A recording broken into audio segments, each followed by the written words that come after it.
Let's see it indeed, Co. Hello, everyone. Welcome to Drop Frames. You love to see it. I don't know what you said or who you were talking to. But the we were talking about the missing frame that always happens between transitions when we're starting up. Yeah.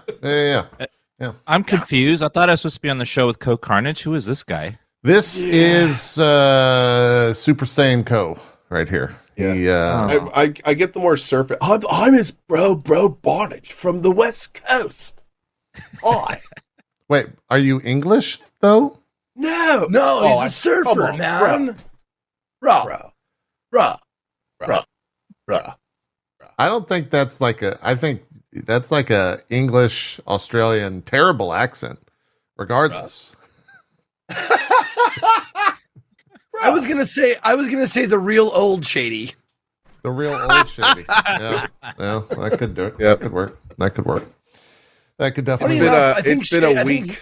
He's older than both of us. If I'm not mistaken, Eminem. I think he's 50. How old is Eminem? He is 51. He's old. There you go. Yeah.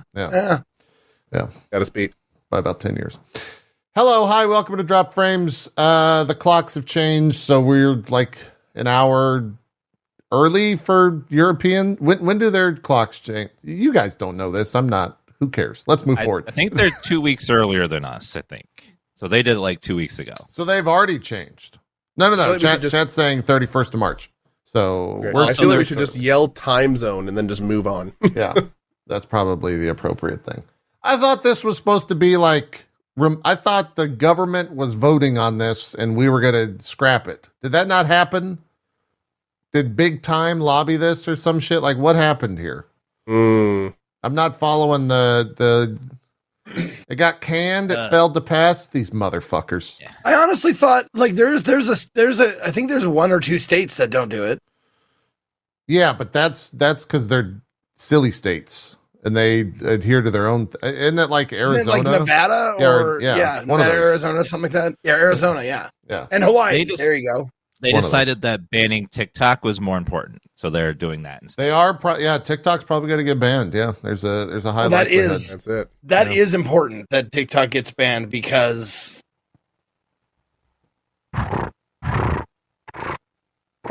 Sorry, I was trying to do a cricket, but I can't whistle like that. Oh, I was like, why is he a purring cat? That's like a cat. I heard a cat. Is he it's purring? No. It's all cat videos? Is that what I'm hearing? It's because the noise gate cuts off the whistle. It just hears the percussive. Yeah, there was no hear whistling. The high pitched. Yeah. No whistling. It was just. I got to turn my noise gate down. You were just purring. Yeah, that's all you were doing. That's why I was really confused. Co's got a bad surfer accent. So. You can't whistle and think a whistle sounds like a purr. I don't know. Dan, save us. Is purring the new skirt? Skirt. It's bizarro world today, man. Yeah. It is. It is indeed bizarro world. Co, you dyed your hair. We should just address. I'm just going to say that so people say, why didn't they go? Why didn't they address it for 3 hours? Yeah. You just sat there with We did a charity stream last week. Zeke was cool enough to fly out. We had a big reveal, which was a lot of fun. Got probably more messages than I have on anything else I've done on the stream on that reveal, which was kind of fun. Nice. And yeah, we raised $185,000 for the American Heart Association in 4 hours. Wasn't 86? Super pleased. I think maybe 186. Who's counting? 185 it's yeah. I'm counting. No. Like, if there's a heaven and I'm going up there and like, oh, it looks like you raised 185,000. I'm sorry. Don't mean to nitpick, but it was 186. Fair.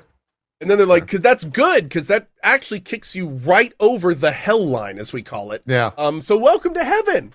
That extra 1,000, man. I mean, it's meaningful. I need every little thing I can get.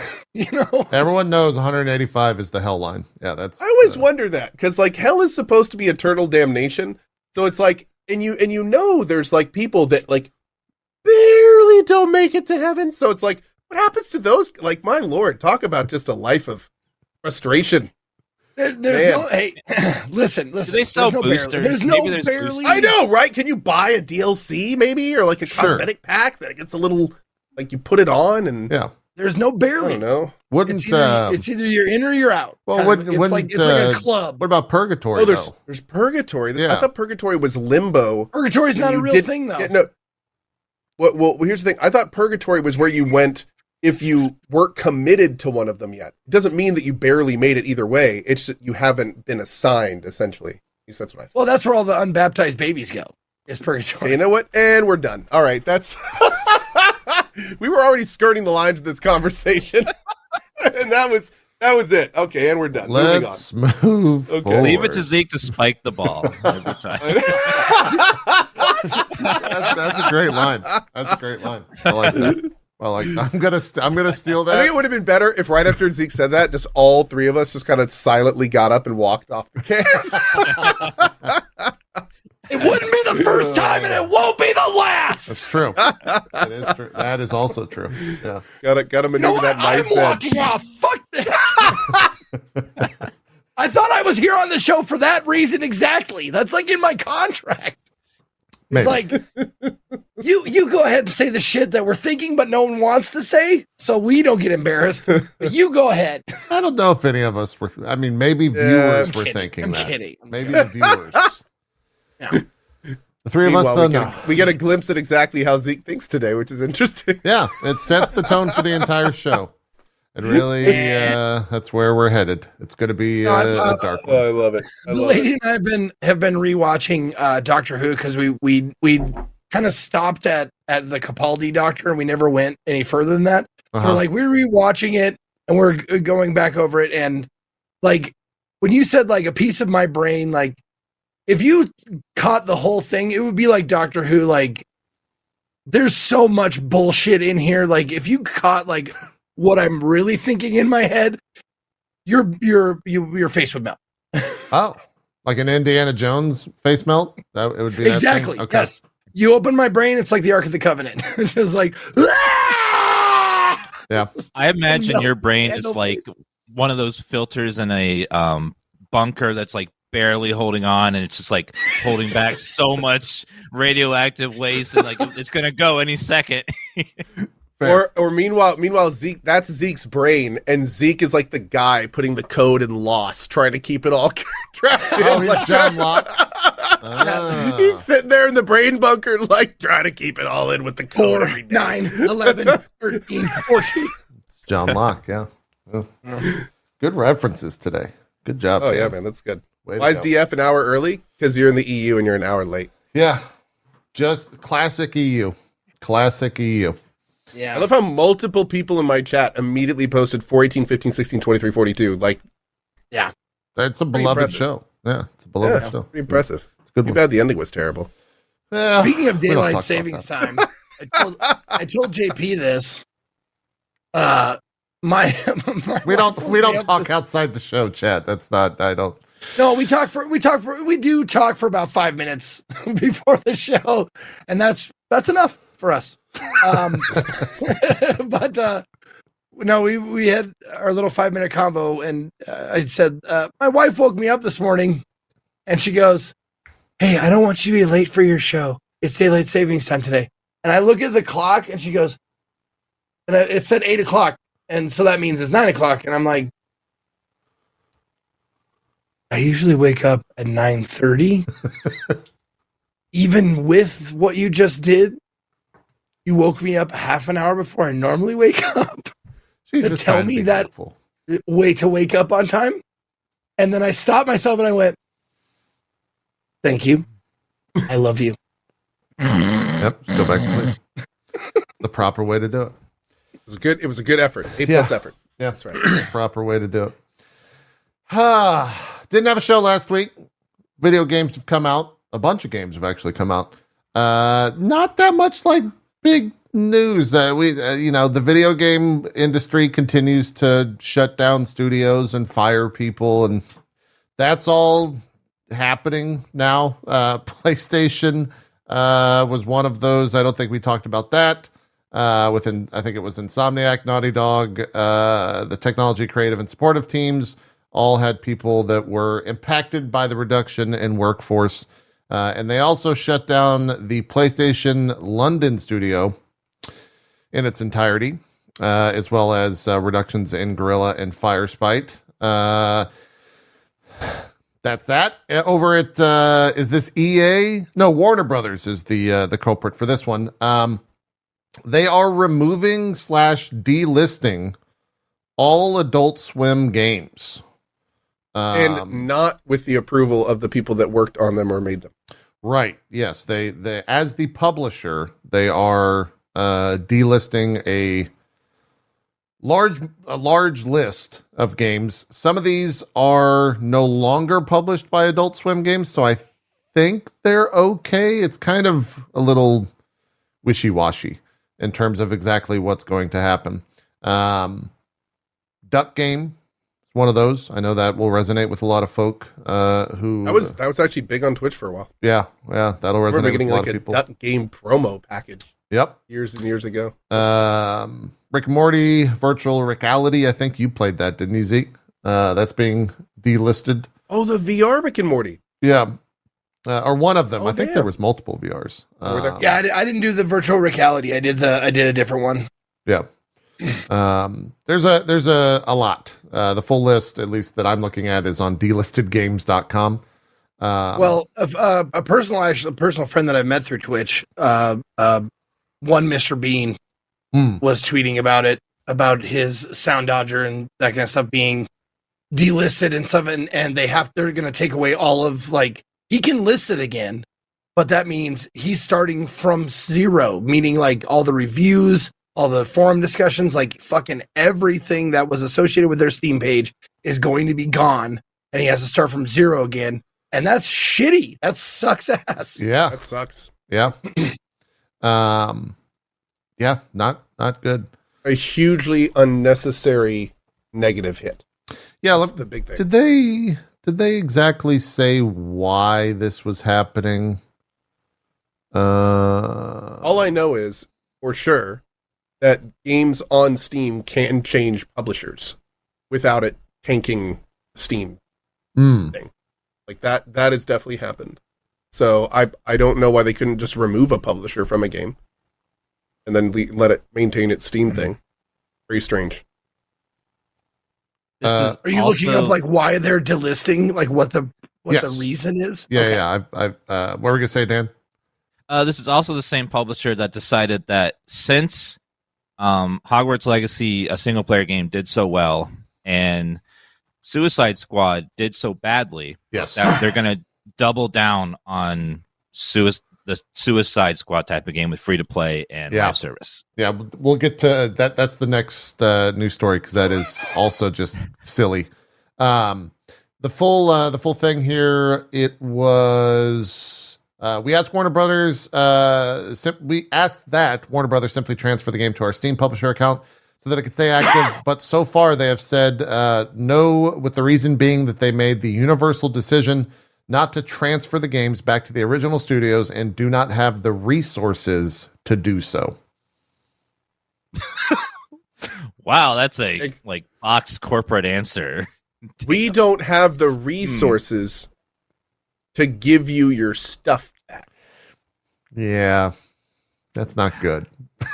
It's like 4 clicks, it's a lot of clicks. Fuck me, man. Yeah, that was an update with an individual by the name of Matt Kane, who is part of Team 2-Bit, who created Fist Puncher, which has been on Steam since 2013. And he's asking that Warner Brothers give him, to transfer the game to his Steam publisher account, but that was the response that he got. So, yeah. And then as Dan brought up... Oh wait, before that, do they know when the date is of that? Like they're doing that, or have they already done it? Or would be delisted, quote, within 60 days. So okay. 60 days, yeah. Whatever that, I guess, whenever they get the resources to do it, Zeke is really, yeah, is probably I think what that's you a can safe go answer. with. Yeah, For sure. yeah. Dan brought up the Warner Brothers also discussing the, quote, volatile AAA console games and that they will now lean into free to play and mobile. Who said this? CEO of Warner Brothers, I believe. Yes, the Warner Brothers gaming boss, JB Peretti. This was during a Morgan Stanley speaking event. According to GameSpot.com, who has this article, said, so the plan going forward, he said, is to help reduce volatility by focusing on core franchises and bringing at least some of them to the mobile and free-to-play space, as well as continuing to invest in live service games that people play and spend money on over a long period of time. This will help Warner Brothers Discovery generate more consistent revenue. He said, going on to tease that Warner Brothers Discovery had some new mobile free-to-play games coming this year. Also worth noting that it is just because Warner Brothers Discovery may push into new places, that doesn't necessarily mean it will stop making big single-player AAA games. So that probably means like Mortal Kombat will still make games, but they probably won't do any new IP. And they'll probably do like another Hogwarts Legacy, right? Because that was such a huge success. But new IPs, probably not, unless it's in the mobile or live service space. Because I think Suicide Squad was a pretty big failure. It's already, 40% off? Yeah, that was the big thing this week, is that it's they're already discounting it, which is like, that's not super rare, but it's not super rare. It fits the narrative at this distance. Yeah. I mean, for a game that supposedly, as a live service, you want to gain traction after your game comes out, not immediately lose it. It's a very bad sign for a live service game. Yeah, when you're discounting it this quickly. Yep. The all-time peak for that game on Steam for players was 13,000 players, like at its peak. Yeah. And now it's right down to 900 players, which is not what they were hoping. That game was a failure before it was released, though. Like, it's wild. Like, it literally had like a negative PR campaign against it. I remember people that are fans of the IP were swearing it off before it was even released. So I mean, it was a pretty terrible situation. I'm just curious who this game was for. Like, who were they making this for? Like, I wasn't fans of Batman games. Like, I can't see any connection there. It just Here's was what's even wilder. So different. Not only who is this game made for, which is a fantastic point, but a very similar game, the Marvel version, just got closed down recently. So it's like they literally tried to remake that, and then and now it's not working, and it's just like, oh, what happened? Better lean into it. Yeah. It is the only game where I've seen previews be so bad that they reversed an NDA that they had on closed beta testers that weren't like gaming journos, in hope that they could try to change the narrative to be more positive. I've never heard of a game do that before. It didn't work. I don't think that like people came out of that closed beta test singing its praises. So it wasn't adverse to what the people that had hands-on time with it in like a promotional sense, but yeah. Well, I think they kind of panicked at the end, and one of the reasons being is it was before the game came out, it was literally being touted as one of the worst games ever created. Like it was so negative. And here's the thing: wow, it's not. Sure. Let me be the first to say it's not the worst game ever created. It's, especially when you start getting to the mission structure and items, because I ended up looking into this after my sponsor stream. Very uninspired, very generic. But I mean, it works. I played it for 2 hours. It's certainly not the worst game. I mean, there were almost no bugs, didn't crash much. I mean, yeah, it had some weird like motion stuff, and I'm not a big DC or Marvel fan, so I didn't really like grab the lore, but it wasn't terrible. It certainly didn't warrant the outpouring of negativity it got, which I found very interesting. I beat the whole story and got to the end game. Yep. To see what it was, and like I was having a good time in the story. Like, it wasn't the most creative, original thing ever, but the story cutscenes where you could tell they were made with like passion, and they really liked it, and they were like pushing the story and stuff, and it was entertaining. And when you got to the end game, I'm like, I don't have any desire to do this planet 13 more times, like just to grind for whatever reason. Like they didn't have the hook there. Yeah. If it was a single player game made like with that in mind, where it was closed off, it like didn't have all this stuff attached to it, like it probably would have done okay. But unfortunately, they ruined it by trying to make it live service. It just did not work. Yeah. Yeah. Great point. It's always one of those things too where you will never know, but I'm always curious to know what the resource allocation was for like the live service part of the game and what the resource allocation was for like the rest of the game and what that like did throughout the entire production process in terms of swaying back and forth.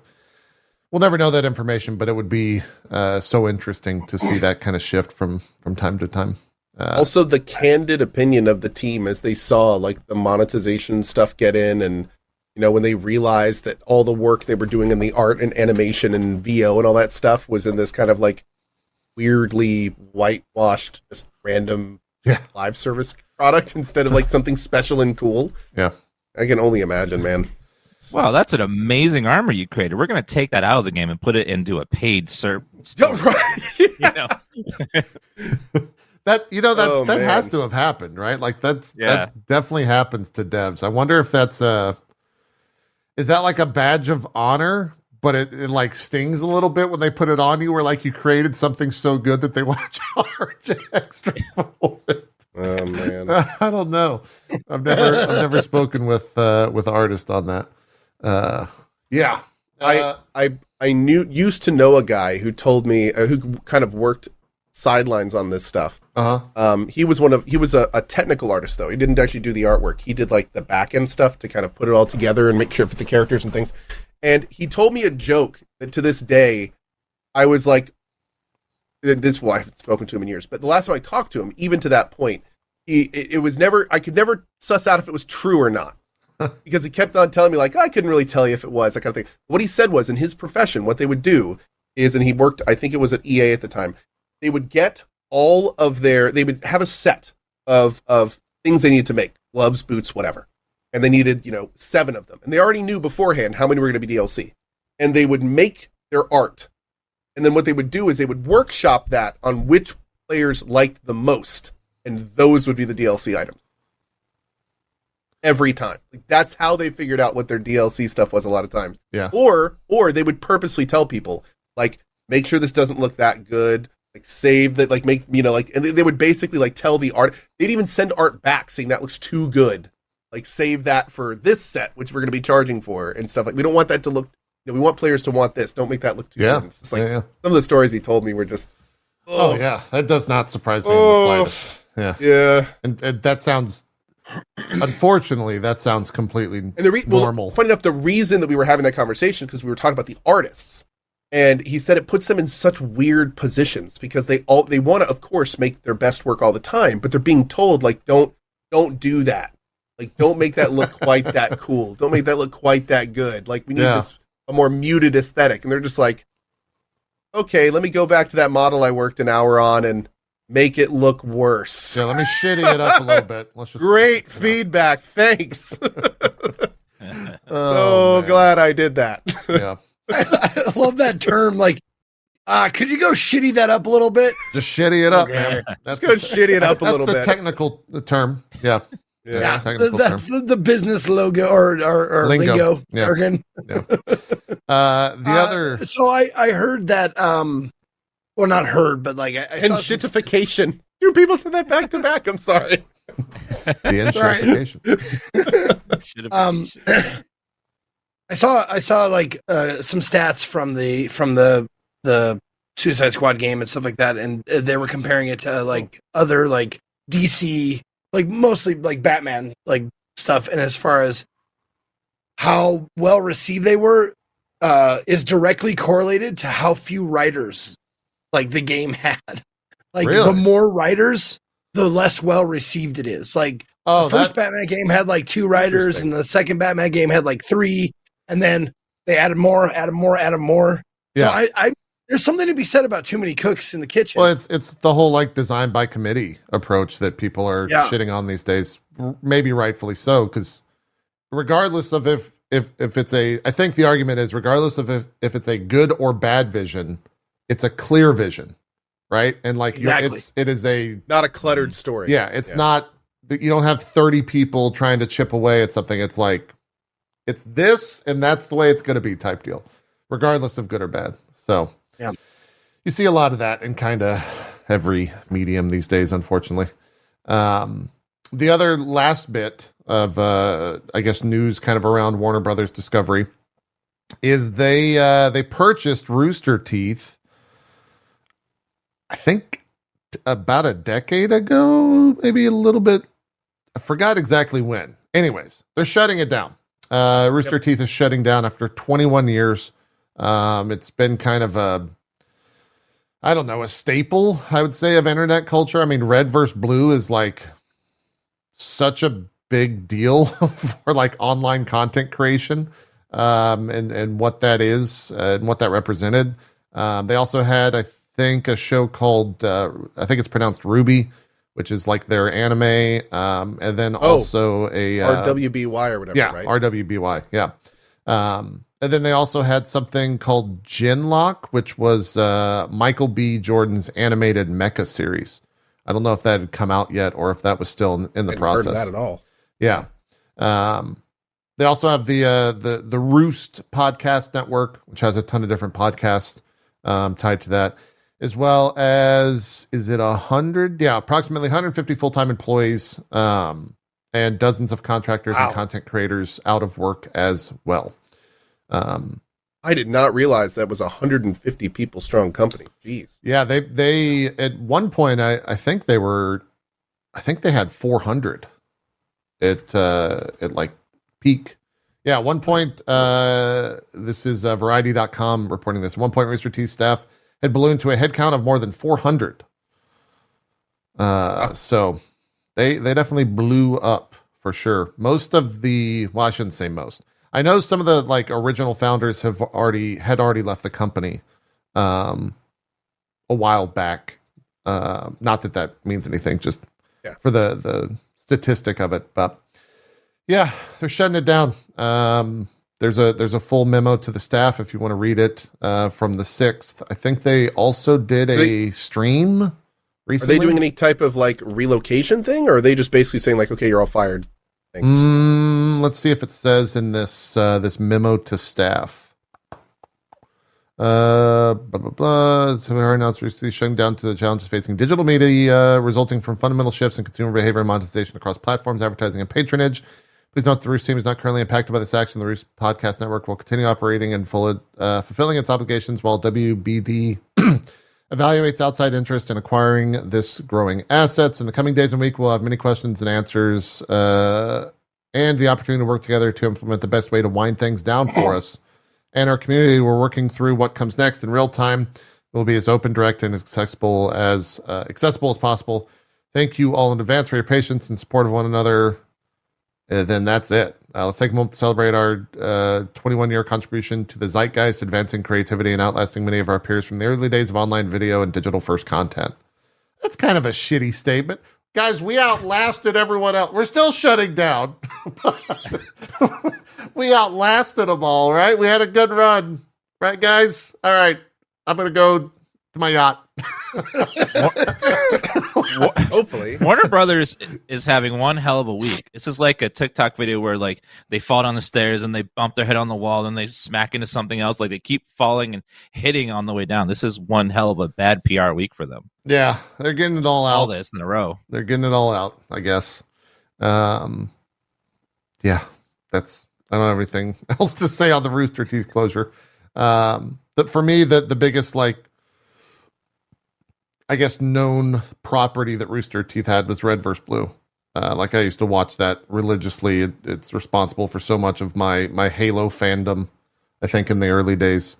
I didn't watch any of the more recent stuff like Funhouse, and although that's not super, super recent. I never watched Ruby, or however you pronounce that. I went to an RTX once or twice. I don't know if you guys have ever been to RTX. It's like their Austin convention.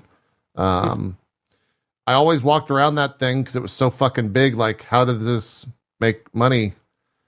And it didn't. It never made money at all. Turns out it didn't. It turns out it didn't. Yep. So, yeah. That's the secret. It didn't. Yeah. Yeah. It never made money. So, There you go. I guess. Secret's out, I guess. Yeah. So, not a good week, like Dan said, for Warner Brothers Discovery or the 150 or so full-time employees over there at Rooster Teeth. What else has happened? Do you have anything slightly more lighthearted? We've been like depressing. Well, it's been slightly happy. Dan, I'm sorry we called you on for this Dan, one, man. This has been like you know, you want lighthearted. Akira Toriyama passed away this past week. Come on, dude. Damn. You know, it's just really that's all I got. Downer Man. after downer, It's, man. We're gonna have to rename the show "Drop Tears." Like it's just nonstop.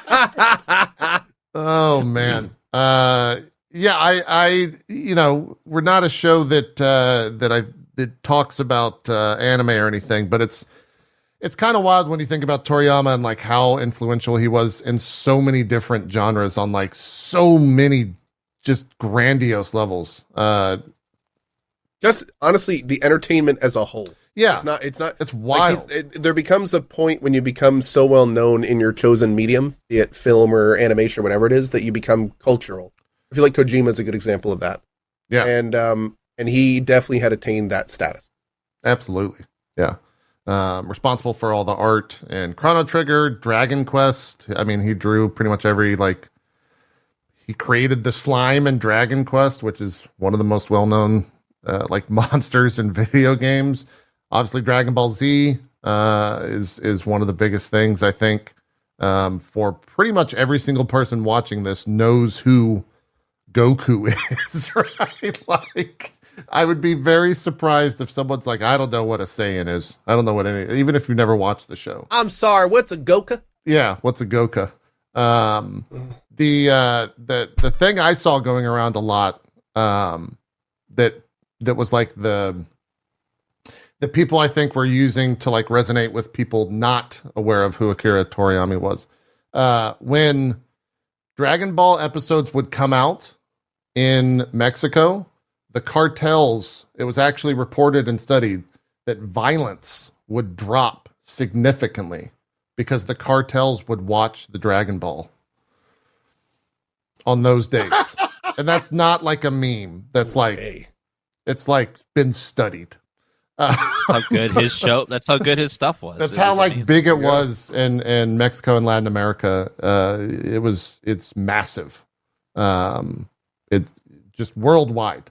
There's so many different messages and comments that's a billion people within and outside of the like anime world had. I think the Prime Minister of France like tweeted out.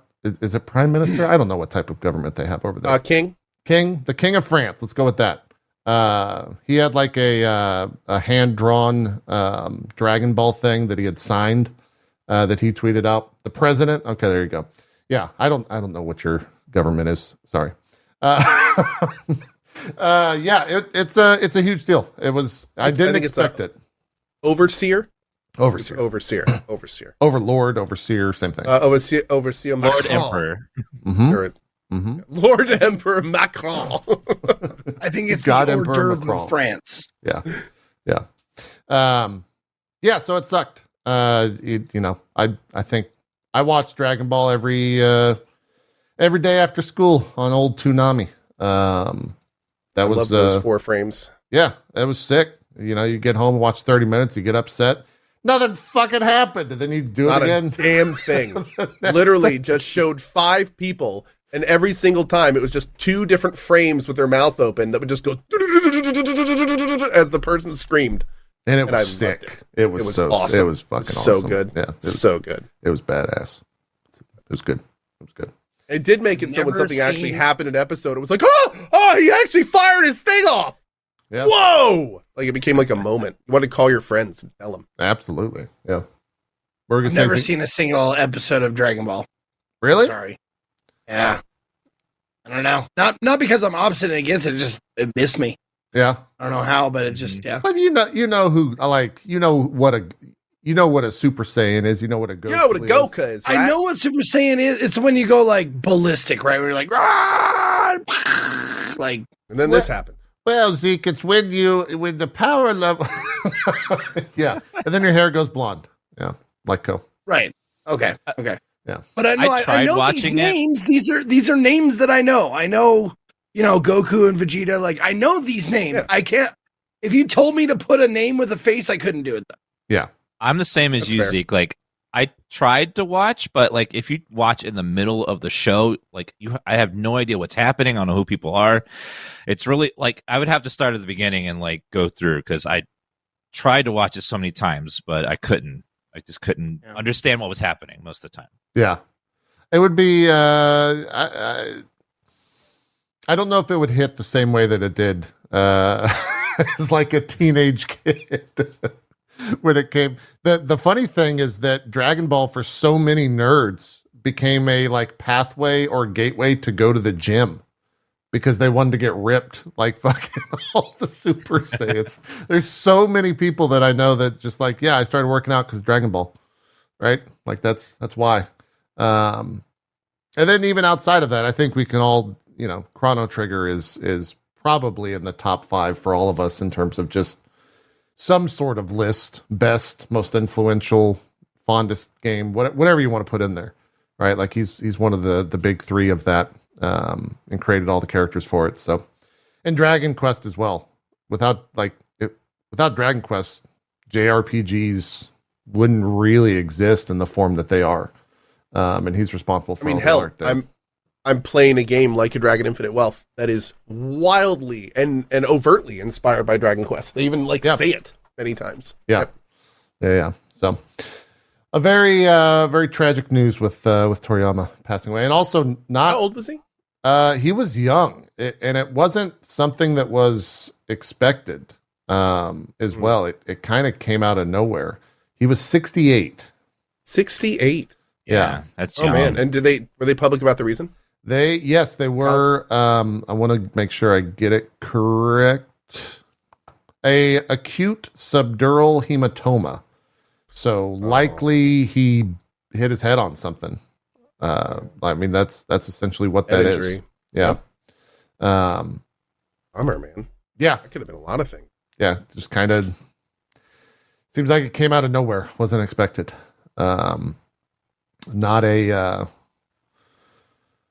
There's no positive there. But damn, that's the last negative thing I have. Okay. Okay. We front loaded the show with negativity, 49 minutes of it. And now we could start with the positive stuff, I think. Ghost of Tsushima. The Final Fantasy's awesome. Yes. Also, Ghost of Tsushima is coming to PC finally. Feel like we've been waiting for that game forever. That'll come out on May the 16th. Is anyone going to do a full playthrough of that? Probably at some point, because that game was gorgeous on PS4, running at 30 FPS. I can't wait to like max out at 4K and have all the settings cranked up. It's going to be stunning. A stunning game. Just such a fun game, too. Yeah. It was one of those games you did not mind 100%ing it. It didn't even feel like you're 100%ing it because it was just so much fun while you were doing it. It's just amazing. Did you play the DLC? No, I never did. So it'll be a good way to go back it. Yeah. I was going to say, heard good things. Yeah, the DLC is fantastic. I mean, it's more of the same, right? Like they don't do much different, but it's still phenomenal. And may I really quick echo like everybody's chat because I have 3 chats open. Okay. Give us Bloodborne, you cowards! Yes, please. Yeah, I feel like that's a Summer Game Fest, Keeley 3, whatever you want to call it, type deal. That's like a one more thing announcement. Yeah. I want the team that did Demon Souls to do that. That's like completely remade. Exactly. 100%. Yeah. Nixies, I think, is that? No, that's not right. Yeah. Is that Demon Souls is one of the best remakes ever made. Chad, is that the same team? Oh no, Blue Point. Blue Point. Got it. Yeah, Nixies is the team that worked on this, and they've done a bunch of the other PC ports. But yeah, Blue Point is the remake. I don't know what they've been working on, or if it's been public about what they're doing or porting or whatever. Have you gone back and played any like of the older Souls games at 30 FPS like anytime lately in the past couple of years? God no. I did. I went because it was a 100-month game for my buddy Faustus. He had a 100-month sub, and he was like, "Play some Bloodborne." I was like, "Fuck yeah!" And I went and played. I was like, "Holy shit!" Yeah. This is I was like, it's not going to be that bad. I play old games all the time. It's like, but you don't play old Souls games all the time, and it is noticeably different. You're just like, I feel like I'm fighting in molasses. What is this? This is horseshit. Yeah. Yeah. We'll, that conversation, I think, will come back when we talk about Final Fantasy, at least for me. Yep. Because that is the exact feeling that I have about that as well, Zeke. I replayed Dark Souls 1 recently. Yeah. Had the same feeling. It just felt like everything is so slow compared to the modern stuff. Like it was, everything took longer, everything fought longer. It was so slowed down. Well, it's all input lag, right? Like that's what it comes down to is with 30 FPS. Yeah, it was on like input. PS3, so Yeah. it was like old school. For me, it's a frame rate. The noticeable choppiness of the frame rate makes everything less enjoyable. Yeah. For me. Yeah. Especially with fast movements. Sure. Dan, I lied. Nintendo shut down Yuzu. That's it. I'm out of here. Bye. They're done. They settled for I think 2.1 or 2.5 million before it went to court because they were pretty much like, yeah, we're gonna get fucked. They decided just to settle. Yuzu, for those that are not aware, was basically a Switch emulation on not Switch. On the PC, essentially. You could play different games at higher resolutions, blah, blah, blah, blah. Not the only one out there, but I think it was like the most popular. It was like open source as well to some degree, if not fully. And they were going to court, and they settled outside of court before they could, I think, even get into discovery. Because apparently they were just like, yeah, this is not going to go our way. And they... Wow. Shut it all down, 2.4 million. I think there's already another like thing called Suzu or Suyu, which might be a thing. No. Sue you is what Nintendo's doing. I think it honestly is called Suyu. I think that yes, That would it's actually called Suyu. Yeah. What are they thinking? But who knows think if that'll actually be completed. So I think it's Are a little. emulators in and of themselves like are they like illegal, or like in most places like they're not? not a lawyer. It gets gray. Okay. Okay. It's not illegal. I to, honestly I have no idea. Yeah, it's not illegal to emulate software if you have already bought it. But I'm not a lawyer, so don't take anything that I'm saying is finite. No, that's exactly the reason why I haven't looked into it, because I'm like, I heard from a person who heard from a person that if you own all the hard copies of everything, you can emulate away. That's fine. Yeah. Like I'm talking like if you own the console and the game and all the hookups you get, like I could play it on this shitty system that is proprietary, that's theirs. Yeah. Or I could play it at 60 FPS 1440p with this little helper. Yep. I believe there was a lawsuit that established that emulators are legal as long as the customer owns the game that they're playing on, and they're not charging for the emulator. But I believe this emulator was charging for stuff inside of it. They had a Patreon, yeah. Okay. They had a wildly successful Patreon. Okay. That when Tears of the Kingdom came out, it blew up. It just exploded in popularity and income, and it happened before Tears of the Kingdom came out.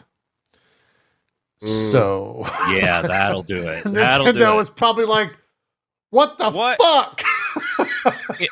And it has to be embarrassing that they were making $30,000 a month. Yeah, it's on an emulator. Okay. Like the emulator looks so much better than the Switch for every game. It must be embarrassing for them. I think that was.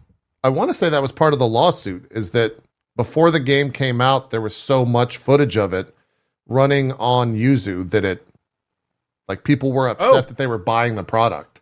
And it also, didn't look you had streamers on day 3, day 4 that were streaming from emulators on Twitch. Sure. And of course, you know, they were talking, in fact, one of the biggest streamers was talking about how since playing on the emulator, he could barely play on his Switch anymore.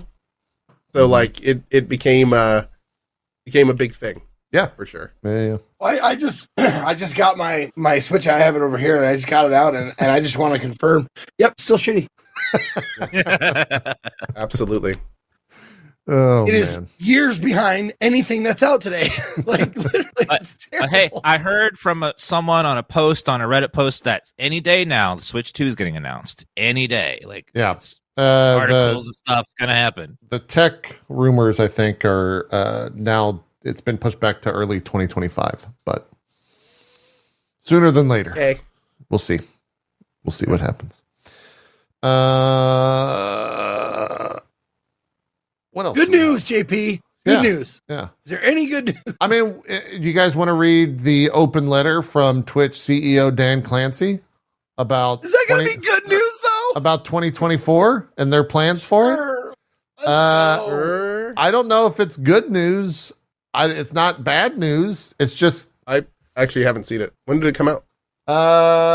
What's the date on this? March 6th, so 4 days ago. Oh, okay. It's kind of a nothing burger. I haven't heard much about it, so there must not be much in it. Yeah, there's. I was going to say nobody really came by the stream saying anything incendiary. So yeah. There's not much in here. Well, it's shit that is in one place that we know that Twitch and Dan Clancy have been saying like in pieces here and there.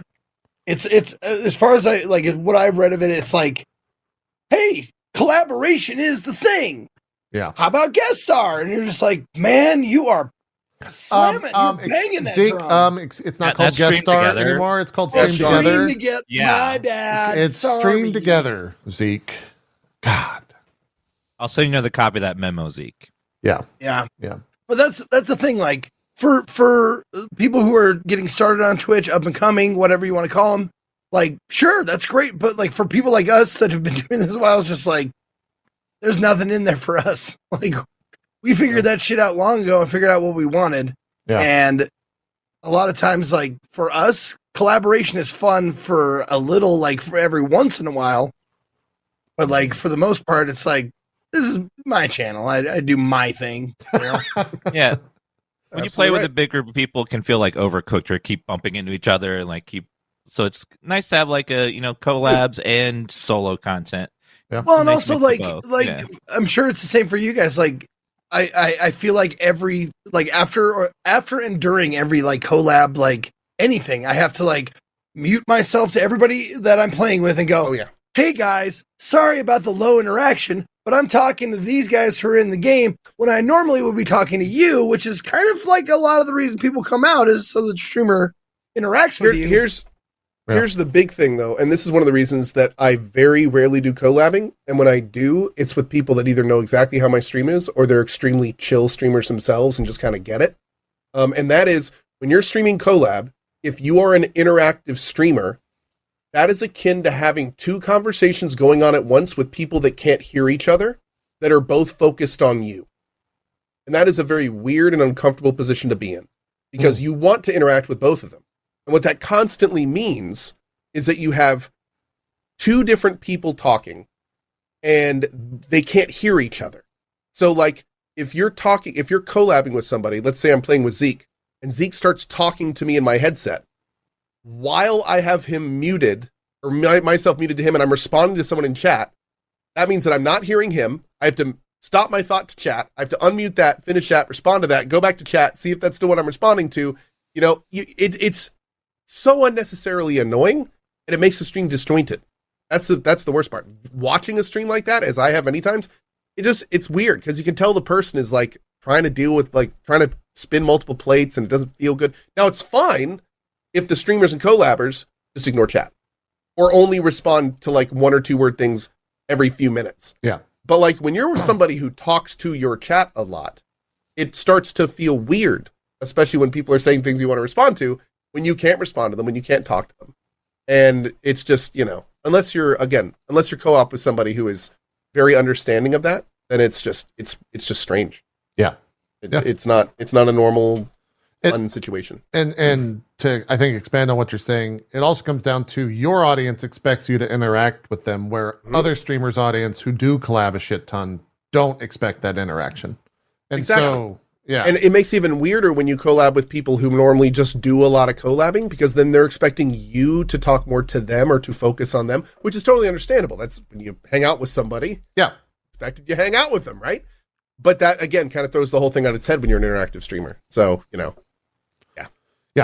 Especially if you're doing collaborations with anybody with a sizable audience, like trying to fucking keep up, like because it says like you can merge chats and stuff like that. Like if all four of us merged our chats, there's no fucking way any of us would be able to keep up with anything. You'd be able to. Are they merging chats or are they doing a new group chat? So that's the thing. Is the new group chat, I think, would be very cool. We're making it easier. Chats would be different. We're making it easier and more intuitive to get set up and to spontaneously find and collaborate with other streamers on Twitch. I want to talk about that in just a sec. We're also adding ways to merge chats and combine viewership so you can create unique and fun cross-community moments together with other streamers. So there is a world where that could be awesome. Mm-hmm. Yeah. Because if you are collabing with, if you're playing Valheim with 3 other people and you want to interact with chat and you're wanting the 2 people that you are also grouped with want to interact with chat, that's a magical situation, because then you're all reading the same chat and you all know what you're all responding to. And most importantly, when one of those streamers starts talking to chat, the others can just look at chat and see exactly what they're talking to, and they're part of the conversation instead of it being that weird, like, separate 2 different things going on at once situation. So that could be awesome. I do like the idea a lot better of there being an additional group chat, though. It because there's going to be people that don't want to be in any type of merged chat ever. Sure. That's just the type of person they are. The Twitch chat is their home. It's their IRC chat room. That's where they want to be. So the idea of that disappearing people is like weird. Like you have rules for your chat, like, and I have way less like that. Like people are going to be saying like twat fart on my chat all the time, and I don't want that shit in your channel. That's disrespectful. And I'm being serious. No, I have to sick my ninjas on them, and that's just unnecessary and requires a lot of dealing with cleanup, and it's a hard problem. I love that. That's how the first word you came up with was twat fart. That was great. I usually have I have a hat in my mind, and I pull out 2 nouns, put them together. That makes sense. That makes makes a lot of sense, actually. I want to read this sentence here. We're making it easier and more intuitive to get set up and to like, I took a breath here because this just gives me so much anxiety, and to spontaneously find and collaborate with other streamers on Twitch. Okay, now hold on. That is actually amazing if they make it so you can make groups. What do you mean by group? I have to say, if I could make a group of all my OG streamer buddies that I would like to collab with. Oh, okay. And then I would be able to then have that little group on Twitch. And then I could set my status to, sure, I'll play with any of you that want to. And then I go play Helldivers 2. Yeah. And then you fire up your stream and can click on a thing and see like, oh, there's Co. His status is looking for co-op. You click a button, request co-op. Yeah. And then like everything just happens. That would be great. That would be amazing. Yeah. I mean, we have entire Twitter groups set up for that stuff, and it's a huge pain in the ass because every time, hey, you guys want to play tonight? Oh, okay, next time. What about tonight? Anyone? And it's just like it's pain in the ass. It's pain in the ass. Total pain in the ass. Yeah. So if that were to be integrated, take it a step further, they were to take a system like that, plug it into the dev. So it's like you join up in a system like that, it sends out a Steam invite or something. Like that could theoretically be. That would be great. Cool. Yeah. I think they want it to be like, is it Omegle, where you just like click start and then it shows you all the streamers. Omegle's where it just connects you to another group, but they're saying where it's like there's not a group. It's all of streamers. I was thinking of the adult site, but I don't think it's that one. Okay. That would be so cool. Like for those games where you can't really talk to chat as much, like Helldivers, where you got to like be in the game and talk to your teammates a lot. The chat could entertain themselves by talking between the different chats to each other. It would be like a little more entertaining. They could meet people they never met before. It could meet from other communities. It'd be like those high school functions when the high schools from across town like have a thing, and then they talk to each other, and it's like, get me out of that shit. They don't know you're the fucking fat nerd from that other school, and then but the real question, talk to you and like you and stuff. That's the real question though is who's gonna ask who to dance first? Yeah, no, we don't need to have that. That's who's gonna like that's. I don't need that conversation in my day. Is that what we do? Like, how do we? No. Nope. No. Okay. We're stopping that line of discussion. What else in here was? I mean, all of this stuff is stuff that they've said before. This one is a little bit more, I guess, granular. It says an option to export clips directly to Instagram. Do you guys even have an Instagram account? I have a team. It's there. Okay. Yeah. It's not doing so well. Yeah. I think that's the answer to it's what I expected. TikTok is where it's at, man. Yeah. You got to get on the TikToks. That's correct. Mm-hmm. Improving the Twitch mobile experience, kind of just like saying we're redesigning the mobile app. This will be the first major update since 2019. They're basically, speaking of TikTok, they're turning it into that. The discovery feed, which will be a scrollable feed of live streams or clips with filters to help you quickly see from the latest streamers you follow and discover new content, even when you have only a few minutes to spare. Yeah, that'll be cool. That'll be hopefully that's something we've been asking for a long time. Yes. Pretty much since they've been invented on other sites. Yes. I mean, TikTok feeds are exactly what they're going for, where it has clips, and then every once in a while there's a live stream in there, and if you remain on that live stream feed long enough, it transports you automatically over to the full live stream. A very big thing that like TikToks and other services do is that when a person's going live, they'll record like the video to go live, which is kind of like what you're talking about. And that video is something that they're kind of doing with stories. Like I've noticed a lot of people are using that for stories. Yeah. It's just like, hey, I'm going live now and stuff like that. So I wonder if that was kind of the impetus to get everything just, they got the story thing going, realizing nobody's using it, but everyone knows what they want it to be. And they're just like, fine, we'll just do that. Like, fine, we'll just give you what you want. TikTok has this really cool feature now where you can stream in vertical and horizontal at the same time, and people can swap between them. Is it? You just change seamlessly?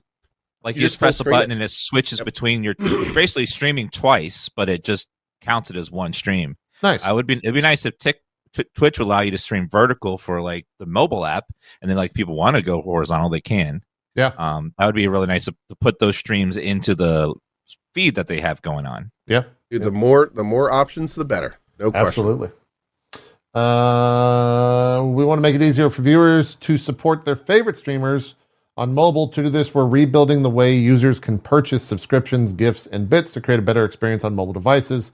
We'll also make mobile-specific improvements to features like Hype Train so that they're still optimized for mobile. Yay!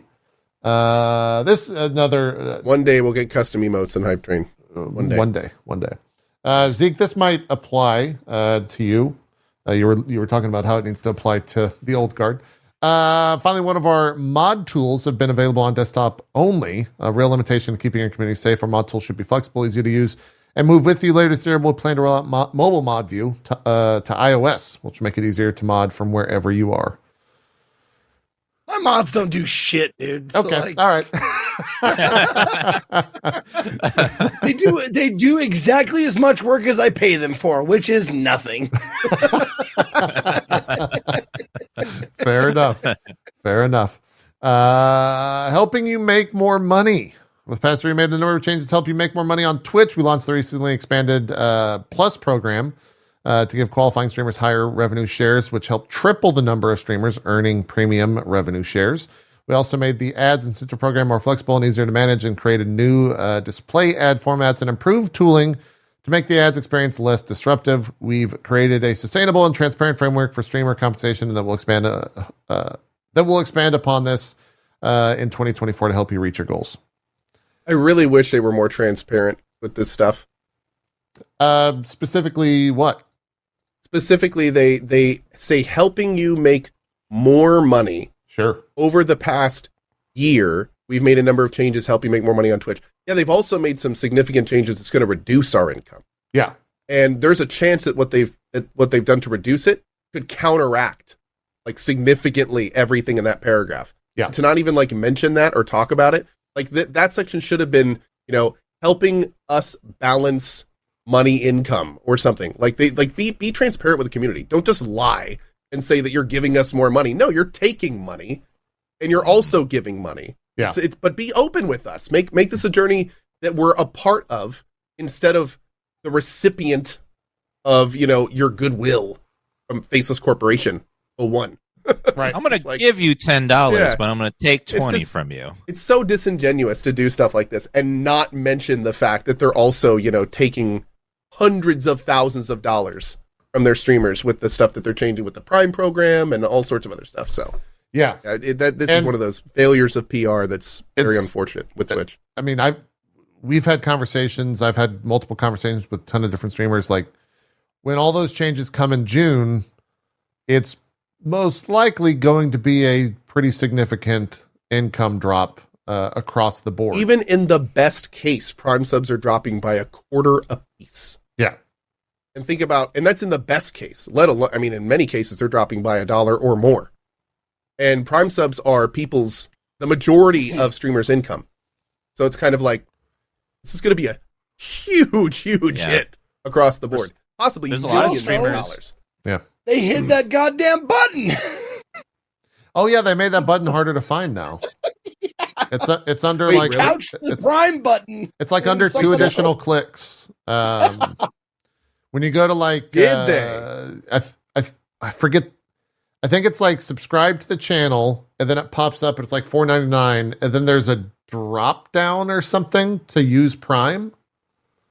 Are we going to have to start making like Prime tutorials for our viewers? Yeah. So first you have to click here, enter the secret secret key phrase, click on this, drag the dot across the right side, do that, do the CAPTCHA, and then that'll give you the option to Prime sub. Yeah. Secrets So Twitch don't want you to know. my chat's saying they moved it from the resubscribe button to a drop down. You have to click elevate your sub, and then it's a checkbox in small text. So they are definitely trying to That's mis-fucking leading. Yeah, they're trying to elevate your sub means like go tier 2, tier 3, not Prime sub. That's not elevating your sub. That's just subbing. I don't have the exact quote or the exact numbers, but there is a very famous, and I think Steve Jobs actually kind of talked about it when he came up with the original iPhone interface, where research has shown that for every subsequent action after the first, when going to try to find or access something, the amount of people that will actually do it drop off by massive double-digit portions. Yeah. So it's like the more clicks you put features behind, the more things a person has to do to get to a place to access a certain type of information or function, dramatically the less they will do it based on the more actions or clicks. Watch Prime subs over the next couple years. And I bet you this is the start of that exact thing, where it's like they're every little tiny, seemingly innocuous barrier they can put between people using their Prime sub and actually using it. I bet that's just going to go up or become less intuitive, and eventually it's just going to be like a slow phase out. Yeah. And coupled with all the other changes they're going to make with it. Yeah. I'm going to Nudge ask theory. There you go. My IT or my bot experts in the chat to make it so I know you're a Prime sub, so I know you're not a real sub from now on. Wow. I'm gonna make it so I can see you in chat and treat you accordingly. Wow. No, it does raise an interesting thing. And this is something that I've talked with other streamers, including some on this panel, about, where Twitch is going to be fundamentally altering streamer income. So does that mean when somebody subs to our channel, you are going to tell us the value of the sub as it comes in? Because it's going to make a huge difference if somebody drops 500 subs from the States or 500 subs from Turkey. Yeah. Because one of those, every sub is worth $2.25. And the other, every one of those 500 or 100 subs is worth 9 cents. So a streamer is going to need to know, immediately, not later, not at the end of the month on their paycheck where they have to click 5 things. They need to know immediately the value of that support coming in. So like how is Switch going to deal with that? A subathon, like absolutely. Oh, subathons are like, dead come June. We're gonna have to have like a Ubisoft style chart of pre-order bonuses to figure out, what country gets what value. Turkey is Also, on this chart. Dude, here's another interesting thing. Anytime a streamer goes to their dashboard, they have subs and they have sub points. Yeah. And the entire point of the sub point system was that streamers would be able to know exactly what their income is. Because a tier 2 sub would be worth 2 sub points. A tier 3 sub would be worth 5 sub points. So we could look at our sub points. The whole point of that number is that streamers could know exactly how much they were making. This completely ruins the entire sub point system. Yeah. Because now a normal point on that could be a 2.25 sub or a 9-cent sub. And we have no idea how to tell which is which. And they haven't told us anything about how we're going to be able to do that. So it's like, it starts to get to the point where you're like, is this legal? Is it legal for a company to do this and not divulge the income that the contractor is making on their platform? Yeah. I think there's some kind of, because I mean, at this point, Twitch could just lie to us. Like they could just, turns out every one of your subs was from Turkey this week. Yeah. How crazy There's is gotta that? have to be a All of your breakdown. subs are, so it's like, how are we supposed to be able to at least like view or see, or like, it's such a weird situation. We're going to have no way to confirm any of it. Yeah. So, well, and I really hope that there's a much more fleshed out thing. This has raised so many questions. For viewers' sake, just so you guys understand, right now how it works in terms of our analytics in the background is it'll just say Prime subs and then tells you how much you earn specifically from Prime subs. And it'll say, normal subs, specifically what you earn from that, ads, specifically what you earn from that. It doesn't like, we want to be able to click into that and then have a breakdown of like, the reason you earned 30 cents from your 1,000 Prime subs is because they were all from Turkey.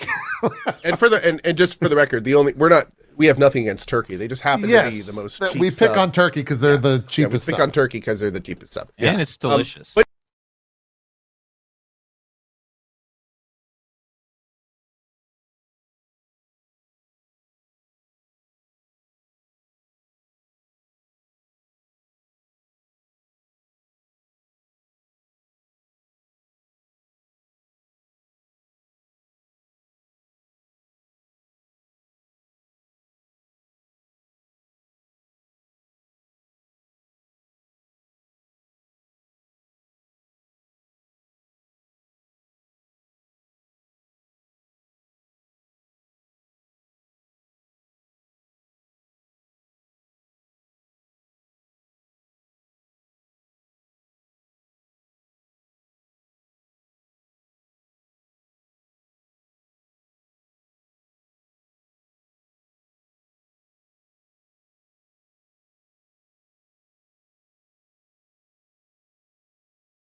One sec.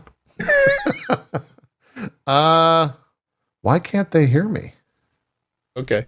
Oh wait, no. Stream is saying okay. So now we can't hear you. Yes, Yeah. that's But the correct. stream can hear you. Yes. Okay. Frankly, this is great. We could just do the show like this.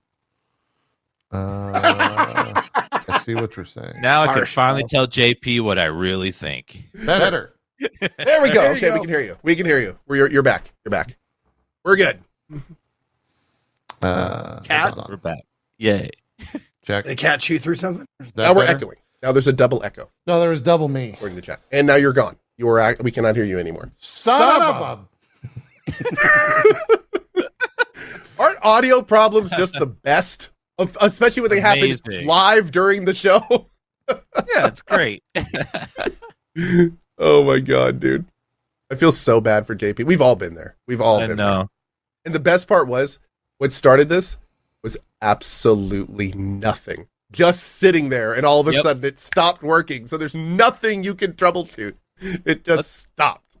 Let's get some hearts in chat for JP because he handles all the producing on the show, so we don't have to. It's great. Yep. So, that's very nice. Hearts for JP in chat.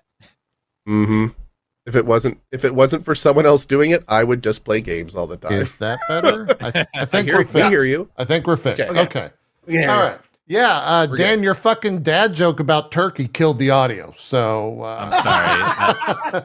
The turkey sub joke, it was laying there. It's been laying there the whole time, and I'm like, someone pick this up and eat it because I can't do it. I do it all the time, and Dan, you grabbed it, and that's the DMCA'd by turkey. Part of the yeah. So, out of curiosity, considering you didn't seem to do anything before it happened, what happened?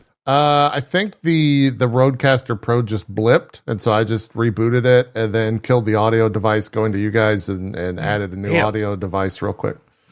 Thanos. You are the third person in the last week who has had Rodecaster issues randomly. Well, let's not call it an issue. Let's just hope that it was a once in a thing.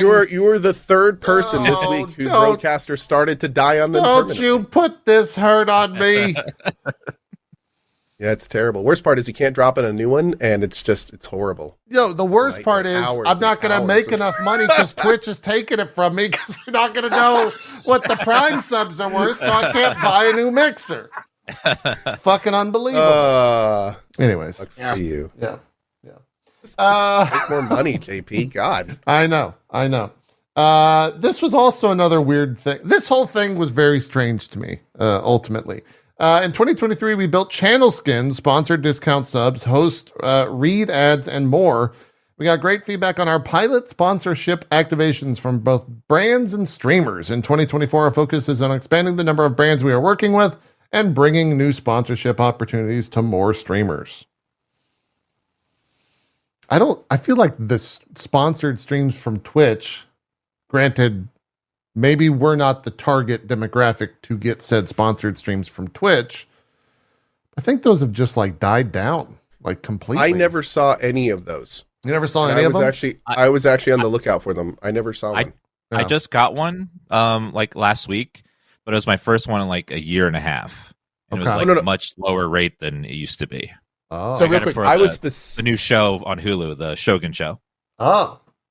I was specifically talking about the new channel skin stuff. Did you get that for the Shogun thing?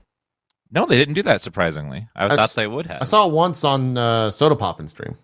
Back when it... What was the product? Oh, God, I don't remember, to be honest. Actually, we pulled it up. We did pull up a sponsored stream, recently, while I was watching on Twitch, because I was confused. And it was a channel takeover thing, but I don't recall what it was for and where it was. But I have seen a handful of them with the skin stuff. I don't know if I've ever seen it. When you talk about channel skins, is it like PS PlayStation themes? Yes. Is that what so you're you get a box around your camera for Doritos new flaming hot flavor or whatever, and your profile buttons change, and there's some overlay plugins I think they're using too and stuff like that. Yeah. Oh, they do talk about the Tushy. If you're out there, I will gladly rebrand for Tushy bidets because that changed my life. So if you want, if you want to do a skin on my channel, you talk to me. We'll do it. All right. What were you saying, Cope? I was going to say this stuff has been in production for a long time. I'd really love that if they could kind of figure out what they need to do, wrap it up, and then make this available to us. Yeah. Because I think it'd be a lot more interesting if, sell that. We could. Absolutely, man. The fact that we don't have this kind of stuff already is very weirdly confusing, considering they're trying to pivot to be an ad platform and they don't give these kind of options to streamers, or let alone other vendors to make these kinds of things with. But yeah, dude, it would be wildly lucrative for streamers if we had more options of things we could offer to sponsored streams. Yeah. We're very limited in that. Yeah. So but don't worry, Twitch never releases a product that's unfinished and broken. Don't worry. So it's going to be perfect when they launch it. Oh, man. We're settling back into the jaded crew. I love it. A little bit. No, I would, to echo exactly what Ko's saying, sooner than later as well, because when it comes to agencies and even streamers that represent themselves, trying to convince a sponsor basically on like a channel takeover is a monumental task, because they're all about like expediency and trying to get it done as fast as possible, and trying to explain to them what the fuck a channel takeover is and what they need to do to be able to service that so that we can charge them for. It has to be like time has to take place, so that becomes the norm. And the longer that Twitch waits to do that shit, the more it's going to hurt us, or if they just keep it for themselves. That's the big thing that I'm concerned about with stuff like this. Is it's like these are features that have palpable increase to our value. Like, this is stuff that will make your streamers more money that participate in sponsored streaming. And it's something that they very possibly could just withhold, just not give us. Totally. Where there's the, obviously to try to get more deals through them so they can take a higher portion, that kind of thing.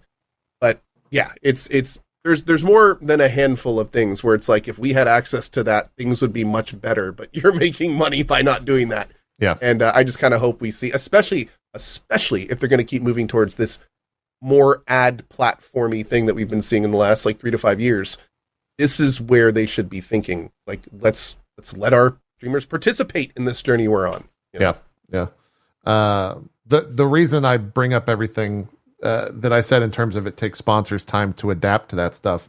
Dan, I'm curious, because out of the four of us, I think Zeke, I don't think you're streaming on like YouTube or TikTok or anything at the same time, right? The simulcasting stuff.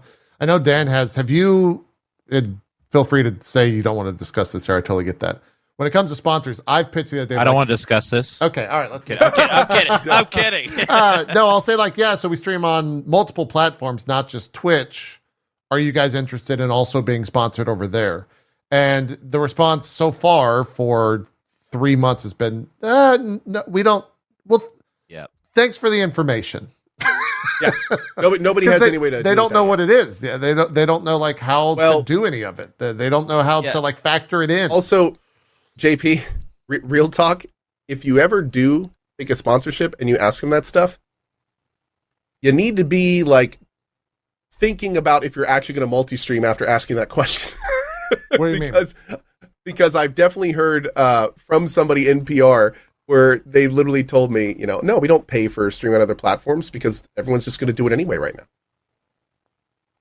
And it's like, you're saying, I see what you're saying. I'm saying is if you approach a sponsor and you say, would you like to pay extra for sponsoring on this or playing this platform? And they come back to you and say, we don't know enough yet. And then you just do it. Then you just do it. And they're just going to look at that and be like, well, we're just going to, keep this up.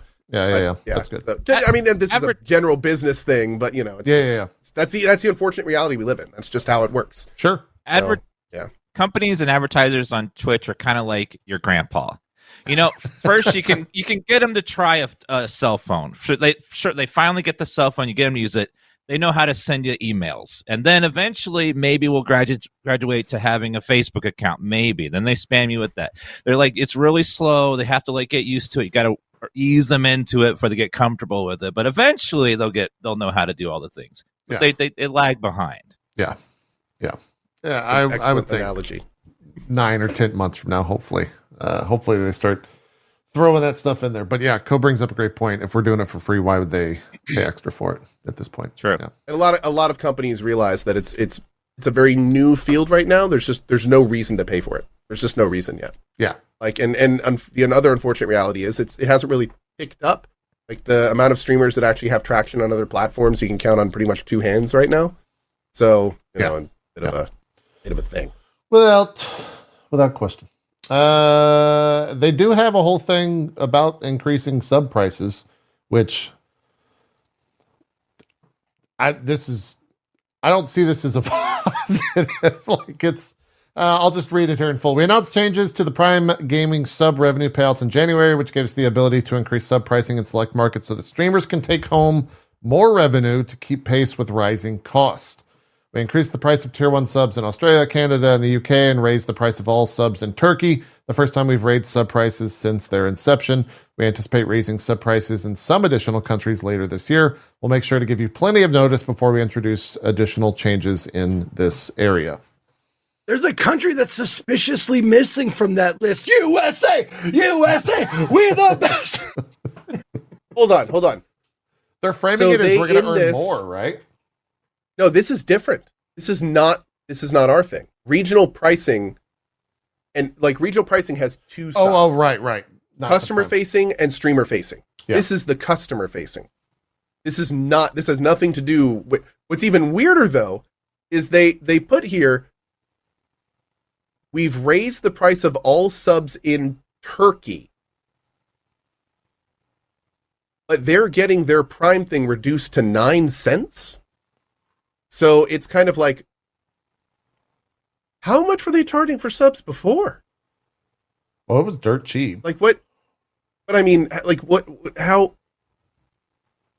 I don't it seems very weird that they would pick Let's see.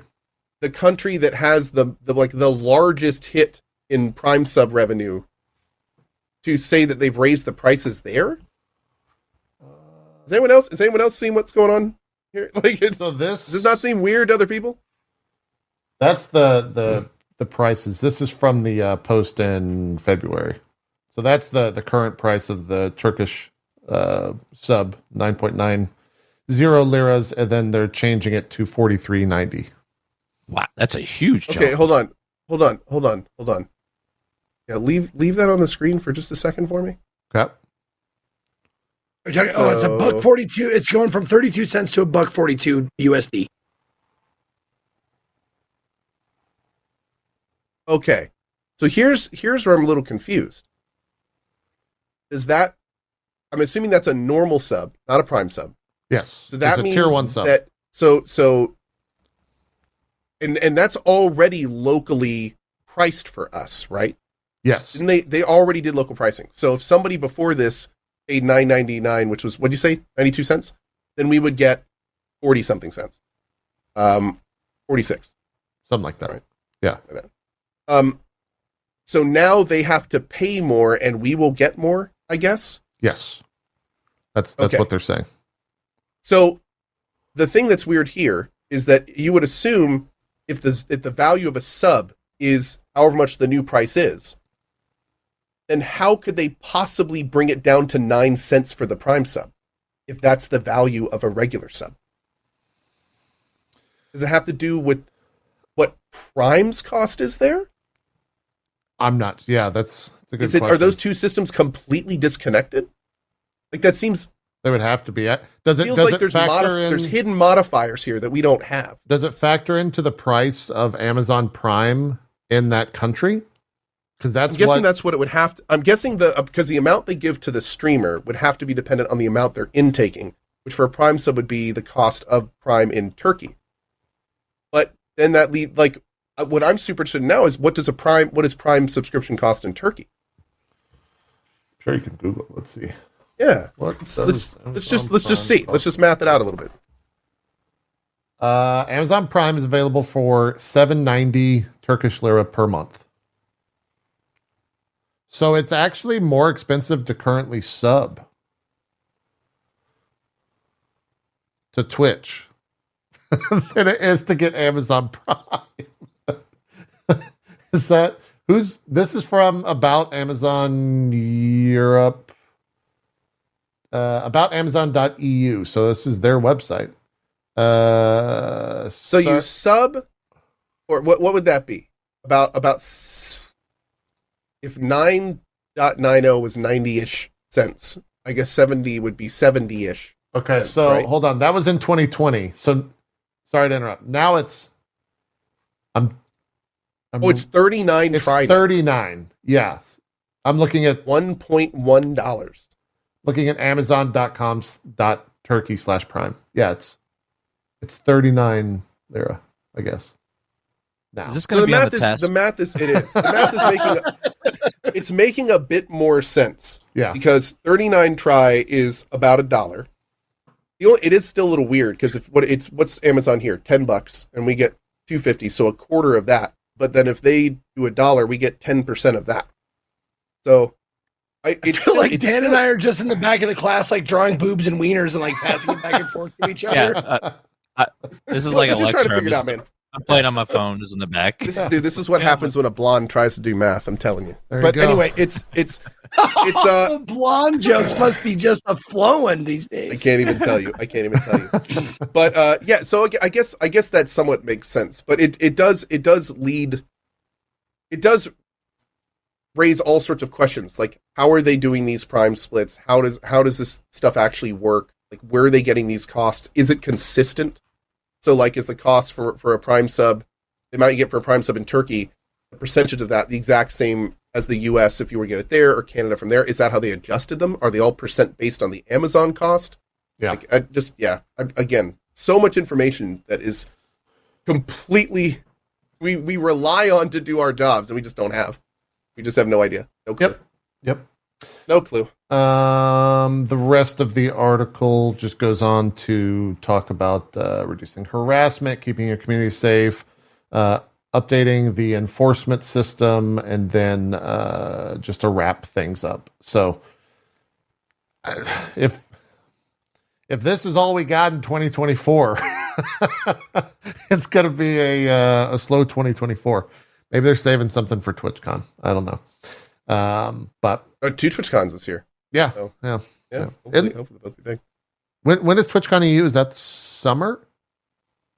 What's the date on that, Zeke? Because you're going, right? Are you going this year? No, I'm not. I have no plans to go to EU. Okay. All right. I think it's this summer. Anyways, that's enough news. You guys want to talk video games? June, people are saying. Okay. Yeah, summer. Let's talk talk some video games. We haven't had a show since Final Fantasy VII Rebirth came out. I actually think me, Co, and Dan are all in the same chapter. Funny enough. Chapter 9? Is that my time? I think that's your time, Zeke.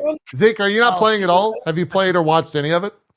No. Okay. No plans to either? I tried to play the first one and it didn't grab me. It didn't have the same kind of like feeling playing the, what was it, 4 discs on PS1? Sure. Yeah. So let's start there then. For the three of us, do you think I'm on chapter 9? Okay. I just started 10, so I guess I'm one beyond you guys, but it doesn't matter. For Co and Dan, for someone like Zeke, who didn't have a remake grab him, does Rebirth do anything different, change up the system, or should he just stay away? What do you guys think? Away. Stay away? Yeah, I mean, if you didn't like remake, I mean, it's if you didn't like remake, it's 90% of remake, and the extra 10% is like fun new mechanics and things to do. But I mean, it's the same game, and you kind of do have to play remake before Rebirth. So, story wise, yeah. If you didn't sense. like remake, I would not recommend Rebirth. Yeah.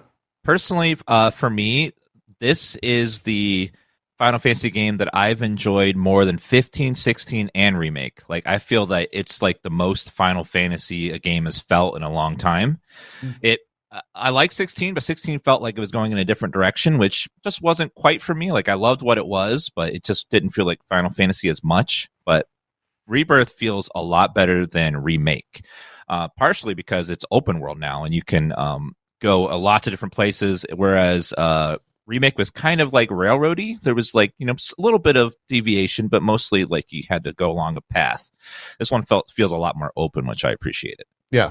I'm trying to think like how I want to structure the conversation. Let's just start performance, because I think that's maybe the first thing that it's the first thing I noticed when I boot the game up, and it was the constant conversation, at least in my chat when the playthrough started. So I would assume it's the same across the board.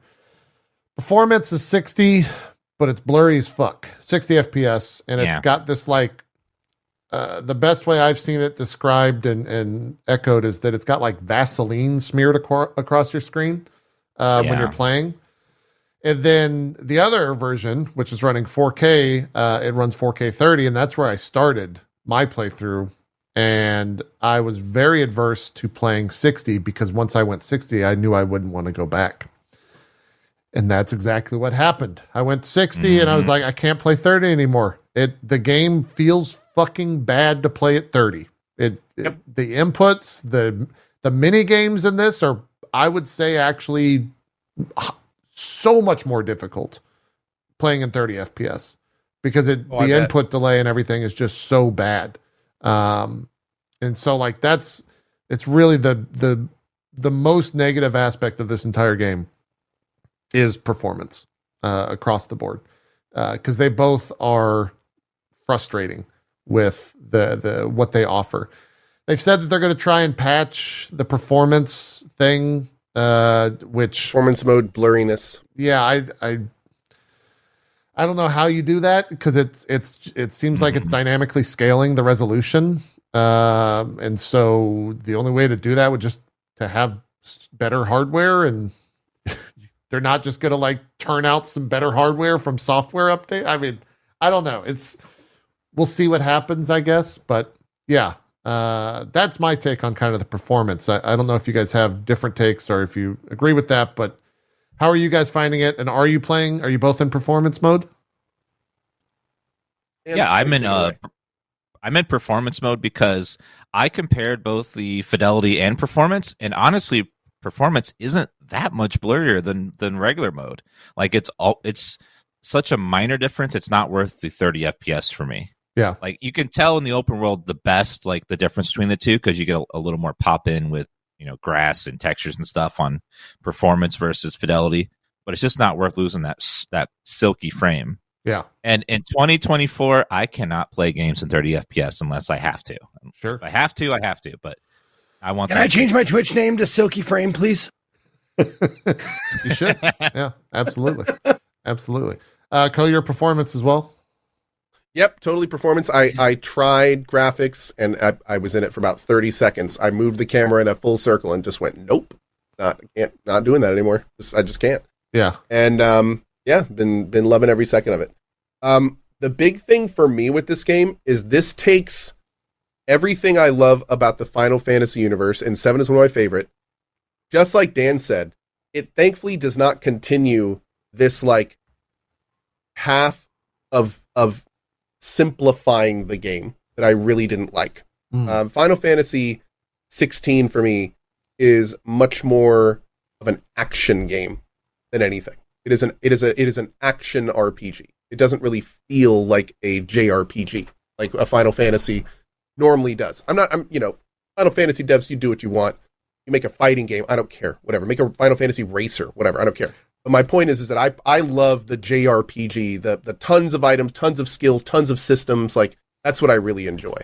And I felt like 16 was a bit of a step away from that. But what this game does is it takes 7, which I love, all the fun game mechanics that I would expect from a Final Fantasy game, and then it puts it in the sandbox of Yakuza. And Yakuza has always been traditionally large semi-open world environments, tons of mini games everywhere, and general ridiculousness interspersed with serious moments. And I feel like the last part, Final Fantasy has kind of always been pretty good about. But I feel like there's scenes in this that are straight out of a Yakuza game.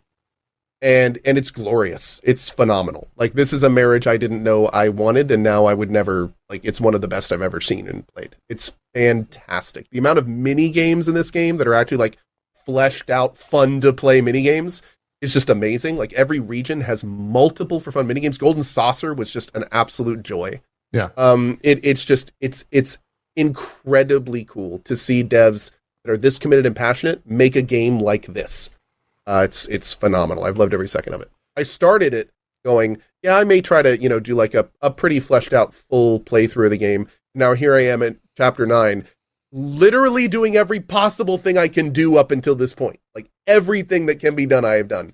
And I'm still okay, cool. What's next? Oh, cool. What fight can we do? Oh, let's go check out the whole new area. Let's get all the towers. Let's do all this. Like, I'm still actually fully invested in clearing it completely. So it's nice, man. Yeah, it's a really special game for sure. I can't. My only complaint is that the story keeps interrupting my Queen's Blood playthroughs. I'm trying to play Queen's Blood, and they keep just shoving this story in my face. I'm like, Yep. Queen's Blood's card Mine game. Queen's too. Blood, the card game, because someone told me in my chat, it's like, you might not like the game, but there's a very addictive card game in there that you would like. And I'm like, I feel like Gandalf, like, don't tempt me, Frodo.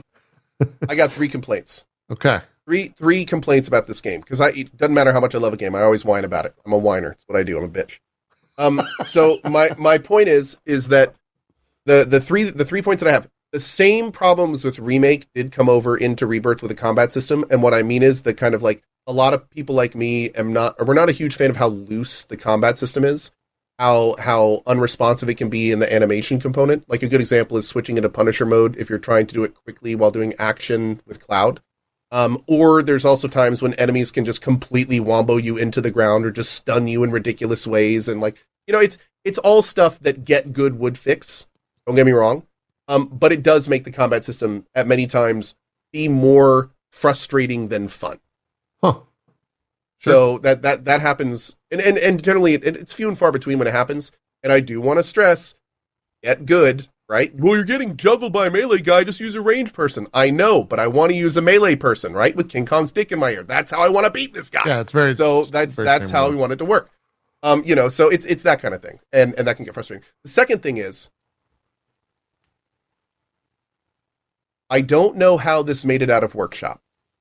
I don't know how someone didn't stand up at Square and said, this is wrong, and we need to start over, because this is not okay. This is not okay for us. This is not okay for our players. And this is not okay for, frankly, anyone that lays eyes on it. Because we all saw what happened when they put human teeth in Sonic Mouth. We were all there for that. And now you're doing it to the Moogles. Oh, I didn't know where you were going with that. You're not a fan of the Moogles. The Moogles are some of the weirdest, ugliest. They took everything that was cute about Moogles was the fact that they didn't look at all real, that they were actually like this fun, mythical, weird, strange, bubbly creatures with eyes that never opened. They turned them into weird panda human hybrids. They look nothing like Moogles. And they're just, every time I see one, I can't help see that Sonic with human teeth just smiling back at me. And it's just like, who okayed this? How is this okay? Did you not ask anyone who's a fan of the franchise what they thought about it? Because nobody likes this. Nobody. Well, I gotta say, and if you do like it, you had my interest. You're wrong. Now you have my attention. Yeah, it's just they're weird koalas. They're not. Thank you for that, Linux. They really do just look like weird koalas. They look nothing like the Moogles. Moogles are fine. No, that just means you're not fine. That's all that means. Whoa. Yeah. If you think Moogles are fine, it means something in your life is not fine. Whoa. Because that's the only way that could possibly happen. Wow. Am I serious? Throwing shade. Guess that. But my point is that no, okay. Everything's been jokes up until this point. At real talk, the Moogles look very strange. Like it's easily my least favorite Moogle interpretation. Yeah. Like they look way more personified than they have in the past. That's a koala with white fur. What the fuck is Thank going you. on here? It's a freaking weird human koala. It really is. They're It really koalas, is. yeah. And it's strange, man. They put human clothing on it. Like, come on, dude. Like, no, don't take it. They don't have the qualities that made the Moogles. Damn it, Dan. Oh, let's go, Dan! Woo! Another one. That was so Yeah. Boom. That was so good. But anyway, that was my second biggest issue with the game is it's just I don't know what they did with that. And then the third, and this isn't even like nothing, this isn't a complaint, but I will say I find it so like they kept these like they kept things from Remake that don't really make much sense. Like you have this weapon upgrade part of your main med, but it does nothing because they actually scrapped that system and turned it into something else. And then what's even weirder is they let you save party makeups, but the one thing that this game is begging for, literally begging for, is materia loadouts of your party. Like being able to switch between like a farming loadout and a leveling loadout and a, I'm fighting a boss loadout, and every materia in all of your party that could be would just set equipment, set materia in it. Like, it'd be perfect. But they let you save party makeup? Like they let you save party layouts? Like which of these 3 people you want to use, you can save layouts of those, but not your materia? It's just like, What are you thinking? If I've an literally item spent has 2+ better hours stats- doing materia. If an item has better stats but less slots, I'm not using it. Like, I need the materia slots. Like, Yeah. you can't sacrifice them. That's Some of them you just need. the itemization in the game for example, there's been multiple times, I'm sure you guys did as well.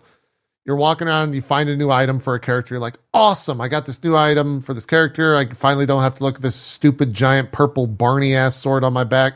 You put the sword on, it has 2 materia slots. You do the ability twice, you master the technique, and then you go back to the Never purple use it fucking again. sword. Yep. Back to the purple sword. Yep. I hate that. I hate it so much. Here's the thing. I don't like it, but I do love the fact that every single weapon and item you find like feels special.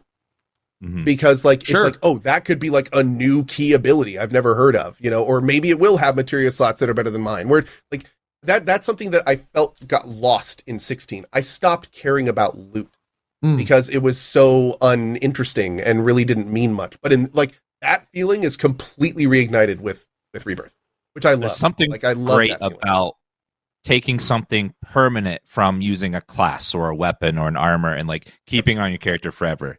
It makes you just have that special warm, tingly progression feeling in your gut. Yeah. And it's really interesting because that's a huge trait of Yakuza. And like like you start seeing like this little influence, and you start like, if you start looking for the influence, you'll see it all over the place. If you are a Yakuza player, like you will see so much influence of Yakuza in this game in beautiful, great ways. And almost all of them are innovative, which is again, just fantastic. Yeah. For me, I picked up, I was slow to say it because I didn't want to like. I hate having the take where chat just freaks out, but it's like this kind of like Yakuza, right, chat? Everyone's like, yeah, that's exactly like Yakuza. So not even having played it, I could recognize right out of the gate that it's like very Yakuza in terms of, like Host said, the weirdness of it and the side stories of it, and all the mini games of it. It screams Yakuza. Yeah. The Yakuza franchise has been consistently some of the best JRPGs that they've been Especially making these the past days. 10 years. Yep. Yeah, especially when they went to turn-based. So good. Just amazing. And if they want to keep borrowing from Yakuza to make their games, like, do it. Like, it's only good things come from doing that.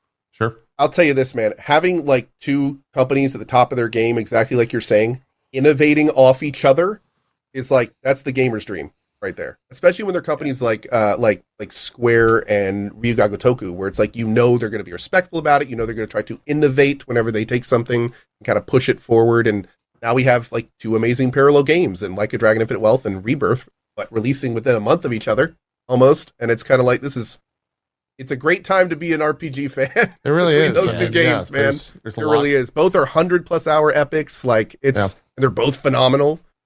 Yeah, it's real nice. Real nice. How do we crossover when? Oh, be still my heart, dude. Yeah, that would be. You give me Ichiban Kasuga in Rebirth as a card or something, and I'm done. Like that's it. That'd be pretty badass. Yeah. You give me Cloud as a Sujimon in Like a Dragon, dude. They both have card games. It'd be perfect. It's true. Yeah, they could. Square, Ryu, get on it, man. This is. I mean, it writes itself, dude. He could be a Tifa skin with the fists, like just punching. Yeah, it would be great. Better yet, put Tifa's clothes on Ichiban. Yes, in Like a Dragon. Now you're talking. Yes, ultimate crossover. The money just prints itself there. Pays for that is totally something Ryuga Gotoku would do as well. Just get like Cloud, Barret, and Tifa outfits and just give them to every single character, regardless of gender. That is a total Ryuga Gotoku thing to do. Yeah. Oh, that'd be amazing. It would work. Story-wise, not getting into any specifics, how are you guys finding the story? Obviously, that was a big conversation point around the first one. How are you finding it in Rebirth? I'm in the unique perspective where I've never played the original, so I'm playing the remake first, and then I will go back to the original and play it and see what the difference is. So as someone that hasn't played the original, I don't know what's different and what's not, so it's just a good game for me. I don't know what the differences are. I see it's fun for me watching chat go, what, that character? Or, oh my God, this is different. Like, but I'm like, oh, sure it is. I knew that. But it's just been a great game as someone has never played the original. and I can't wait to go back and try 7 at some point. What's your level of confusion? None right now. I just assume that if I don't know what something is, that they'll explain it later. Yeah, or hoping. Oh, they will you explain it fool! JP, let's let him keep this enthusiasm as long as possible. And that's great. And you're absolutely right. Everything gets explained. It's gonna be great. Just keep on playing, man, with a smile on your face. Oh man. Okay. I just smile. I'm like, yeah, I understand what's happening. I have no idea what's going on. Okay. Yeah. All right. Man, Cole, where are you finding the story? What do you think? It's no specifics. We're not in spoiler mode. I definitely played Final Fantasy VII 20 plus years ago. Yeah. So like the thing with the way my memory works is if I haven't played something for like a few years, like I start forgetting side stuff and minor things. Give me like 5 to 10 years and I start forgetting like main plot points. Okay. Now granted, thankfully, Final Fantasy VII original was way before my drug phase, so I do have a lot of those memories still there. But the thing is that it's done in a way where for me to remember it, I have to see it a lot of times, and it will jog my memory, but I won't remember. Like, for instance, a good example, I had forgotten, you guys know Chapter 9. Big thing happens with a character. You get to meet characters from his past, get some really heartfelt story. I had forgotten that arc completely. Completely. So that was, like, all new to me. And it wasn't until after it was done that I remember talking to chat and being like, wait a second, didn't this, and this happen then? Like, what happened? Like, that's not, I now that I've seen it, I remember it wasn't like that. And like, we got to talk about it and do all that kind of stuff. So that's what the conversation has been like mostly in my playthrough, where it's like the big stuff I remember, the big plot points I get, but a lot of the minor things, that are a little different or changed in certain ways, me and chat kind of experience those together and remember together a lot of times and things like that. So, but the short of it is I've loved it. I love the premise of Remake and Rebirth, and I'm almost enamored and so viscerally impressed that they're doing this. I don't really have much to add. Like the more I play the game, the more kind of in awe I am, where it's like they decided to do this, they did it, and it's working. Yeah. And like it makes me want to go back to the very first meetings when they were thinking about this and being like, no, we're actually going to do this. Like, we're going to like retell the story, but it's kind of like, damn. Now here we are, a quarter of the way through the second game. And it's just, I'm still in awe that it's working.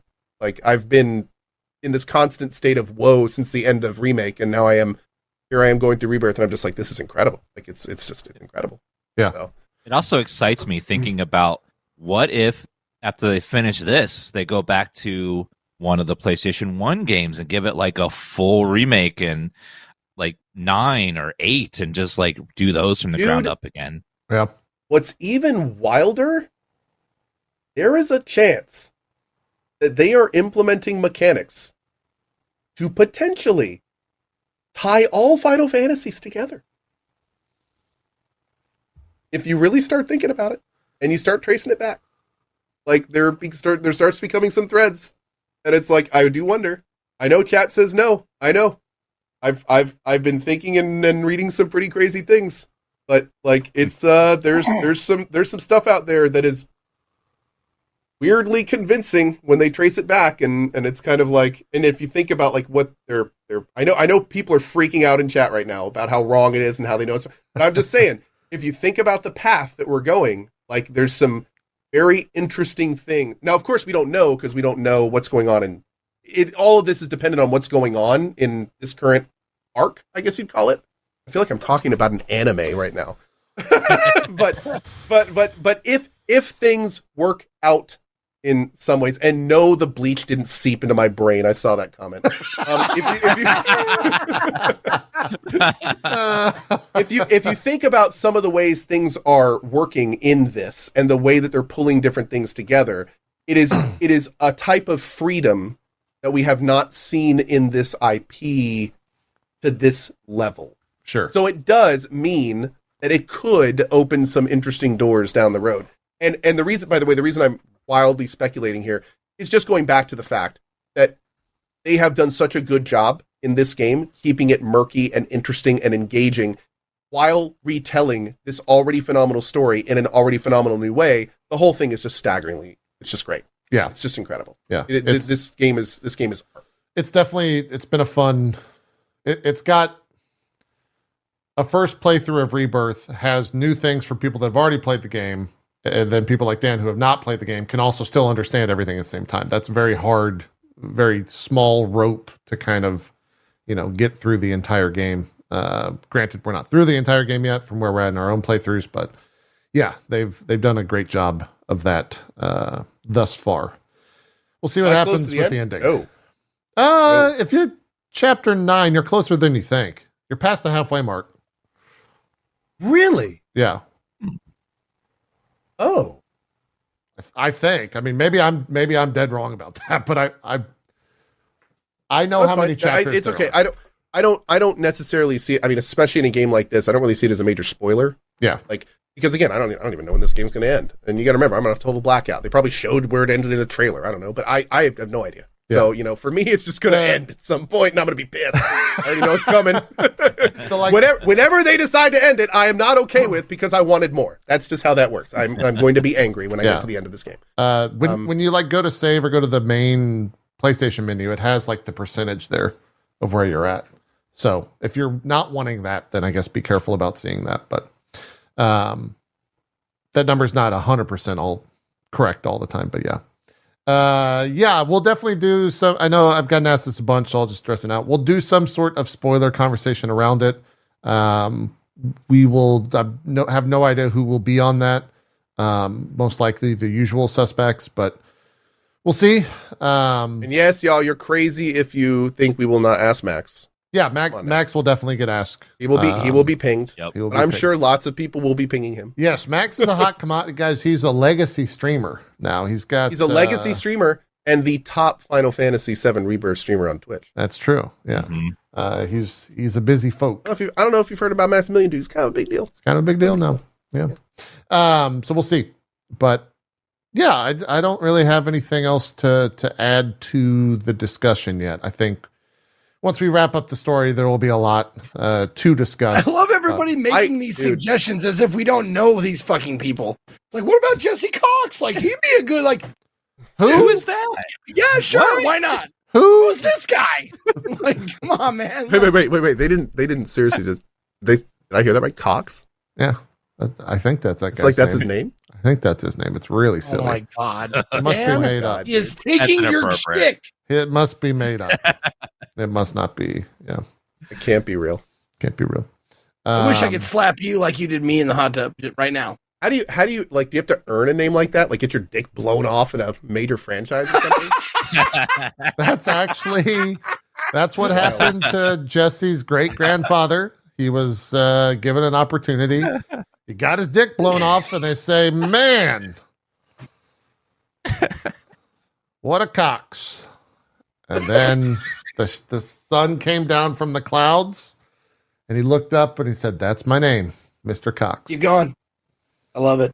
I love this story. Yeah, ride it out. Yep. He rode the. Anyways. When's the hot tub stream? It's done. You can't ask me that anymore. It's over. It is true. The hot tub stream is done. It's done. Yep. It's Boom. It's over. It happened. Been done. Did. Yeah. That's right. Are you guys both 100%ing it again? I'd have to say it, but you're doing everything in the zones, right? I guess I am now. Yeah. Yeah. It's been they're not really giving me fun. much of an option. How much hours? I'm at I think I'm just about to cross 50 hours, and I've done all of that. I've done much of Golden Saucer. I've done the main story stuff, but I haven't gone back to do any of the side stuff in it, which I know there is copious amounts. With is it spoiling to talk about the mini games? Maybe. Yes, it is. Maybe, yeah. Because honestly, some of the mini games, it's just super exciting when you get to that point. And you're like, oh my God, this is actually a full game. Okay. I that has been some of the most fun for me in this game. To be honest, is getting to a point and being like, oh my God, I can't believe this is really a game. I mean, correct me if I'm wrong. Do you guys feel the same way, or is that No. I'm agreeing with you. I'm trying to figure out how to talk. Have you done the Tifa minigame? That's annoying. Yes. Did you Yes. did you master it? Yes. Okay. God damn it. I did like everything on the first try and I got to the end and I did it flawlessly, but I wasn't fast enough. And you have to be fast enough, but also flawless. I haven't done it yet. For someone, Yeah, for that someone one's who painful. doesn't know anything about what you're talking about, the Tifa minigame conjures up something completely different, and you're like, "Are you master of it? Are you flawless at it?" Like, By the I'm way, pretty good at it. I'll tell you that. I would like There's a to lot of thank those, the to be honest. developers for Tifa's beach outfit. Thank you, developers. We all needed that, and I didn't know we needed that. So thank And you very pretty much. ridiculous. You know, yeah. not only do I agree with you, but it's a 1-2 punch.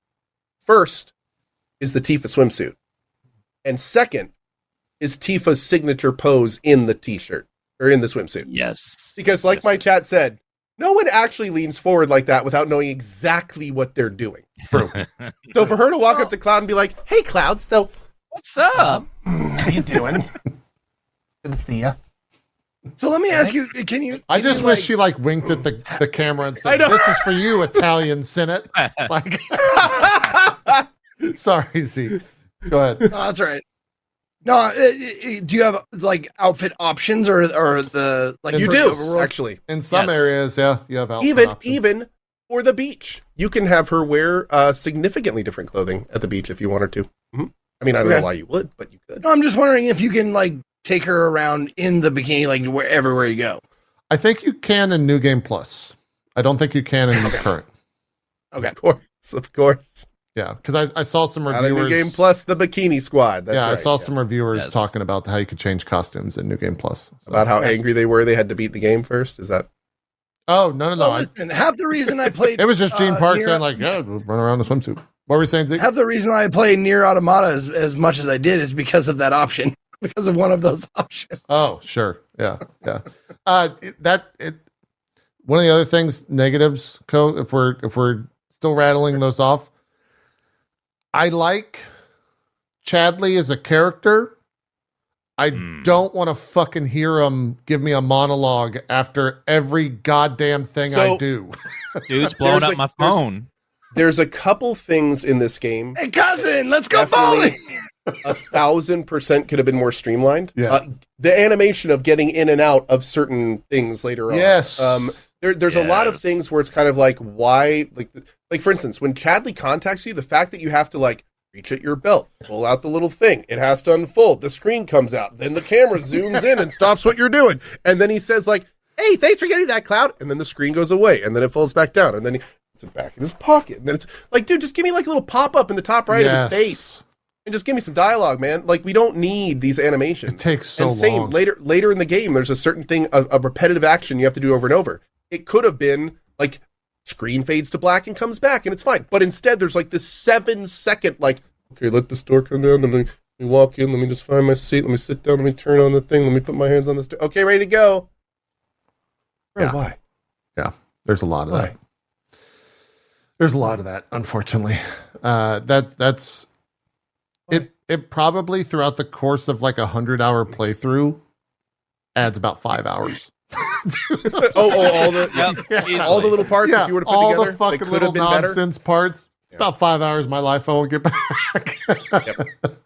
So, That being said, I'm a that being big said, fan of like showing that animation one time and then every single Letting you skip time it. thereafter Yep. skipped it. 100%. That's like the perfect thing, and even let you skip it the first time if you want to, because whatever. But yeah, the little stuff definitely adds up. In fact, earlier I was talking about with like the materia stuff. I spent 50 hours in this game so far. 5 hours has probably been managing materia. yeah, And what's even worse is 4 of those 5 hours are just putting it between two different things, like two different Yep. sets, as I'm going back Yeah. and forth between farming and like trying to kill bosses. So dude, yeah, there's that's definitely been a thing. I will say this Yeah. though, real quick. One thing that is awesome is even though that stuff isn't streamlined, like thinking about back in the day Final Fantasy, and even some more recent current ones, they have super streamlined going in and out of combat, which is awesome. Like you go into combat, you're instantly in combat. The second it's done, it's like you can just spam click that to get out of it immediately. Thinking about like back in the day and stuff like that, and how it was really an ordeal. Even in some of the recent ones, there has been a lot of work done on that, which is great. Yeah. I think the combat system is. I love the combat system. I don't have any big complaints about it. I wish hard mode was unlocked on first playthrough. Like I do find that you're talking about materia. I went 40 hours before I even like really interfaced with the materia because I didn't care. Like I didn't care enough to go in there and just mess with it nonstop. It was an annoyance, like you said, but kind of annoying. I can't be the only one who playing the original like forgot about materia until like way late into the game and you're just like, oh shit. Well, in the original, it was System. yeah. It also I think took longer in the original to like level up the materia, so you could kind of forget about it. This one you can go through pretty fast. You also get so much materia in this one. So many different types of side materia and joining materia and spells that you'll never use except for certain fights and like just tons and tons and tons of stuff. Yeah. You get to a which point is great. later in the I game, love it, but yeah. too, where you're like trying to figure out, okay, I need to get a purple materia out of here, but which one is the purple one I'm looking for? You got to hover over each purple materia to see which is the mana up one. Yeah. You know, it's little stuff like that gets a little annoying. Yeah. A lot of UI stuff. Yeah. But I got to say, the open world stuff has been pretty fun. Like, it's just enough, not too much. Like, just a few of this, just a few of that. So you don't feel like you're over bombarding you with open world objectives like a lot of Ubisoft games can feel that way sometimes because it's split up in the zones. And on top of that, not only is that a great point, but the rewards are also super meaningful. And the rewards you get even on top, like you get the rewards you get for just doing the little things are meaningful. But then the like overarching global rewards you get for completing whole sections is like game changing sometimes. So I mean, it's it's kind of like grinding in an MMO. Like the process itself may not be the most fun thing, but they do such a good job putting a carrot on a stick on being like, you're going to get something amazing if you do this, that it makes the act more enjoyable, which is great. Yeah. One of the reasons I can't stand the Ubisoft style open world is because I never like, cool, I got a new cosmetic or I got some random currency or something. You got some animal hides. Yeah, it's not impactful. It's not meaningful. It doesn't offset the tediousness of the repetitive action. Like that's the goal. You want to make it so the tedium that you're spending time doing is enjoyable and captivating. And one of the best ways to do that is meaningful long-term goals, and they nail it in this game. Yeah.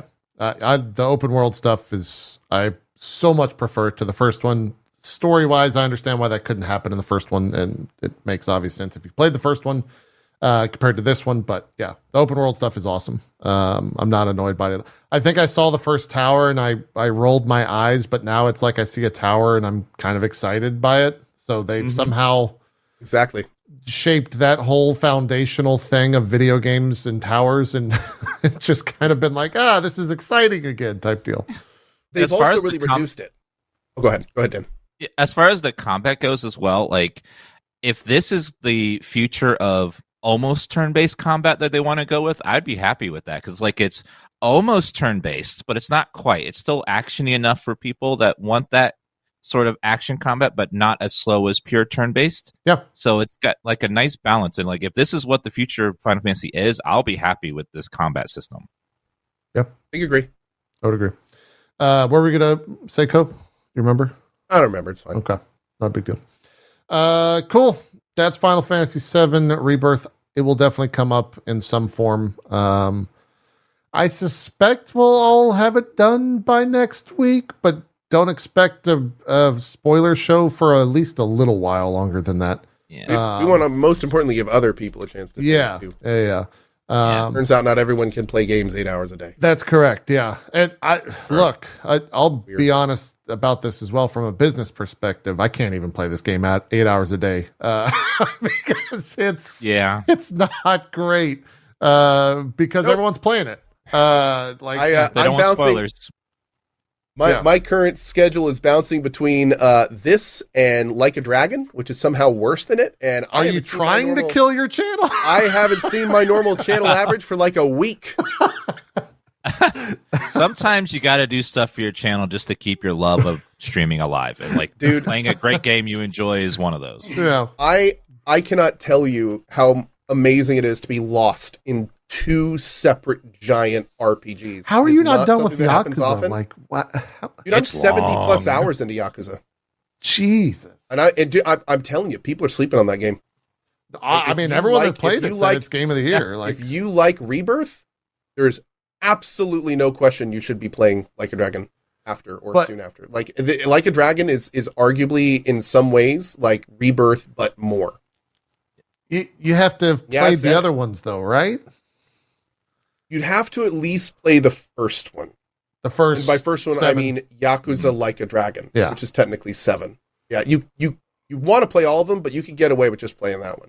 Yeah. And that one's great too. That one's phenomenal. Don't get me wrong. Infinite Wealth is to Like a Dragon what Rebirth is to Remake. Mm. It took everything Like a Dragon was and just made it better. That's what Infinite Wealth is.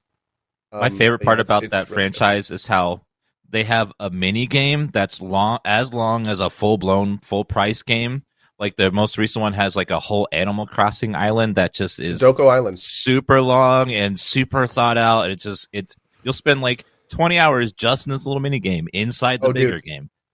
Hundreds of different things you can place, multiple mechanics. There's a whole Pokemon thing that ties into the Animal Crossing game. Like it's Mhm. the depth and the way they connect it and the way that it all works again is we could talk about this for hours. But Yeah. TLDR, they're both amazing games. I know I'm destroying my Twitch channel right now. And I'm hoping not only that, I'm gonna be basically destroying my Twitch channel for the next 2 weeks, and then I leave for 5 days. Then I come back and it's Dragon's Dogma. Oh, So it's I thought like you were leaving for 5 days. I'm hoping I'm going to GDC. So okay. I'm hoping my channel can make it to Dragon's Dogma 2, and then maybe we'll see. Yeah. We'll see. I'm sure it'll be. And if not, I can always go back to IT, I guess. There you go. Yeah, Zeke, you haven't started Yakuza yet, right? You're waiting for the. No, I have not. No. That's still it's on the docket. It will happen. Okay. At least I'll make the effort to give it a go. But like Ko said, it's relative, It's like we'll see how it works viewer wise and make a decision because it is a long fucking game, All the 100 Yakuza, hours, the easy. RGG games are really long. Yeah. So And if you want 100% an RGG game, you double to triple the time. Like easy. I never guarantee I'm 100% or tried 100%. The only one I actually sort of tried 100%, I stopped playing on stream and I started playing on my own, which was the samurai one, Ishin? the one that Ishin, the one that takes place in the Edo period of Japan. Yeah. Yeah. Speaking of Dragon's Dogma, they released the character creator. Yeah, did And I you would like- use it? Yeah, I tried it out, and I would like to make one quick comment. Julia, I've seen the characters you've been making, and if this is a cry for help, we're here for you. So just reach out if you need help, because I've seen the most defile, weird creatures coming from her, and it seems like I think she's secretly She telling made a us normal like, character. what she's into. Yeah, she is now, but there's a tweet couple below that. I know. Also, I don't mean to destroy. Also, there's this, by the way. Yeah. Also, That's play what I'm talking about. play the Dota Like, look, song, hey, and that's what's currently don't playing knock right now. VTubers looking to that model in shambles Yeah. right now. It's just like, oh man, look at those flying As- around. What's wrong? As I am prone to say, don't knock it till you nut it. That's Really? What? Don't That's- kink shame. That's the same as saying don't kink shame. I just like that way to say it better. Okay. Okay, all right.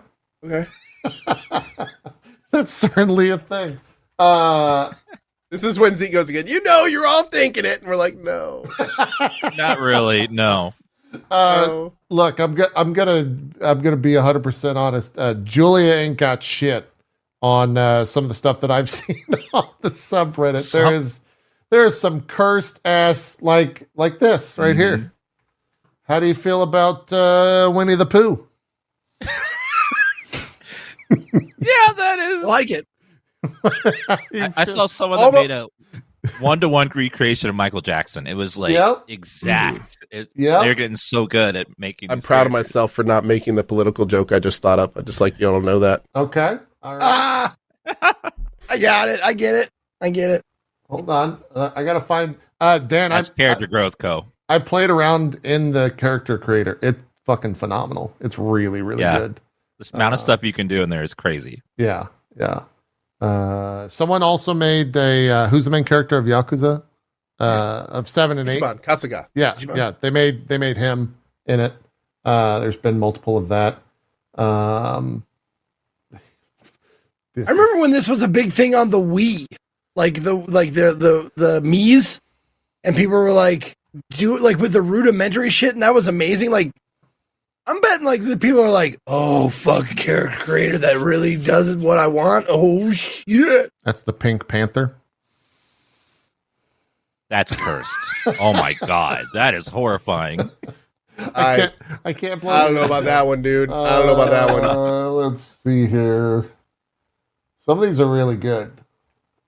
Some of them are also like, it's cool that you can go both ways. Here's can you get these? Like, can you download like the settings or stuff? Yeah, it's so free. Actually, I don't know about downloading other people's, but yeah, you can That's what I meant. Like, you can just like get the settings. You can download their uploaded to your character creator. Yes, you can download. If it's anything like DD1, if they make a pawn, you can then download that pawn later if you're like on their friends list or whatever. Or even if you can search for their code, I think.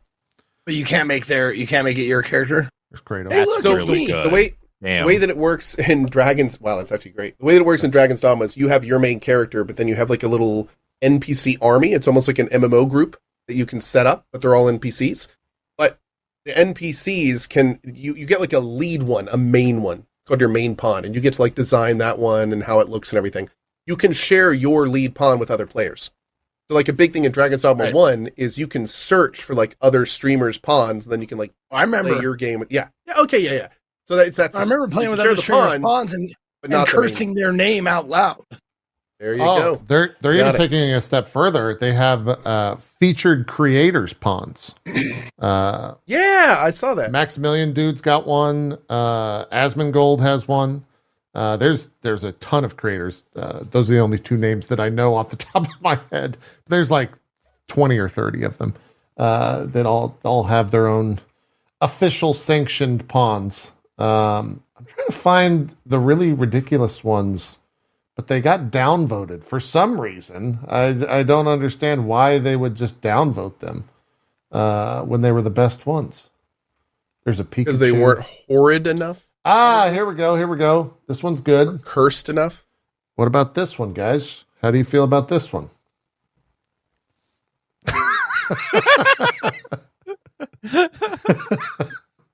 No, the character on the right is definitely going, kill me.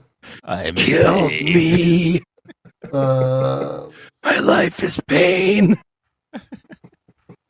A lot of Geralts. See a lot of Geralts, which makes sense. Julia made someone said they made the Disco Elysium main character. Yes. That would be awesome. I saw with that the look. One. Oh, dude. Yes. Here's just like it just shows you like how crazy you can get with it. You can just make like a goblin creature. A swamp hag. Oh, super. That's I give that one low ratings. That character's name is Meg Mucklebones. Is what the creator went with on that one. I'm never gonna find the Pikachu. If I was gonna grade that, I would give that a D. I'd give it 2 Ds probably. You guys remember? I knew you'd love it, Dan. Yeah, we need to have you on the show all the time. Here's the Weasel from Suicide Squad. Oh my god, that's awesome. The comment is he killed 27 children. ... The Weasel is one of my favorite characters. And oh my god, that's great. Yeah. There has to be a King Shark then, right? Probably. Someone did this one. I'd say at this point, it'd be more surprising if there wasn't some of these options. You have this one, a little meme cat. Looks pretty good. He's got a cool little haircut. Yeah. I really wish I could find. Okay. We found the Pikachu. Arguably the most cursed you'll ever see. Oh god. But wait, That should have been the guy in Detective Pikachu. but wait. That should have been the guy. Yeah. Oh God, that would have been amazing. Just put him in a trench coat with like a fedora, smoking a cigar. Wait till you see it smile. gruff- It's Gruff better. voice. Oh, He looks like the creature from It. Like, but Pikachu. Pika Pika. Oh my lord. Oh God. Safe to say, it is a I sent you the there's a couple that people posted in my chat that I had sent you, JP. Is it in Discord? Hold on, let me grab this other one here. Oh God, did somebody make a Moogle? Oh no. Oh, I don't know if That that is. first one hope is the not. Disco Elysium guy. Yeah, there's Disco Elysium guy. Yeah, he's a little And short. then the that's second good. one, you'll know who the second one is. Yep. Oh, that's really good. I actually would just Yeah, like right? that as a You wizard. shall not Ooh. pass. That would just be awesome to have That's as a great. wizard in Damn. my group. Yeah. GG. I think that's enough characters. The character creator is free to download if you want to play it. And On then Steam. These are here's Terminator. They made the T1000. That looks kind of absurd, but it kind of works. A little scuffed, but I mean that kind of works a little bit. It Kinda does. works. Yeah. Julia, I do want to applaud your Giga Chad. Your Giga Chad pawn, holy fuck. Oh yeah. Julia on her. That on her was Twitter. good shit, dude. There's That was also really good the someone made a Lizelle from Baldur's Gate that looks really good. Yo, damn. Yeah, Look at that. so That's impressive. well made. Even nailed the nose. Jeez, dude. well made Lizelle there. Actual wow. They look cool. It's the game's going to be pretty. Oh God, someone made Todd Howard and Bizarre Field.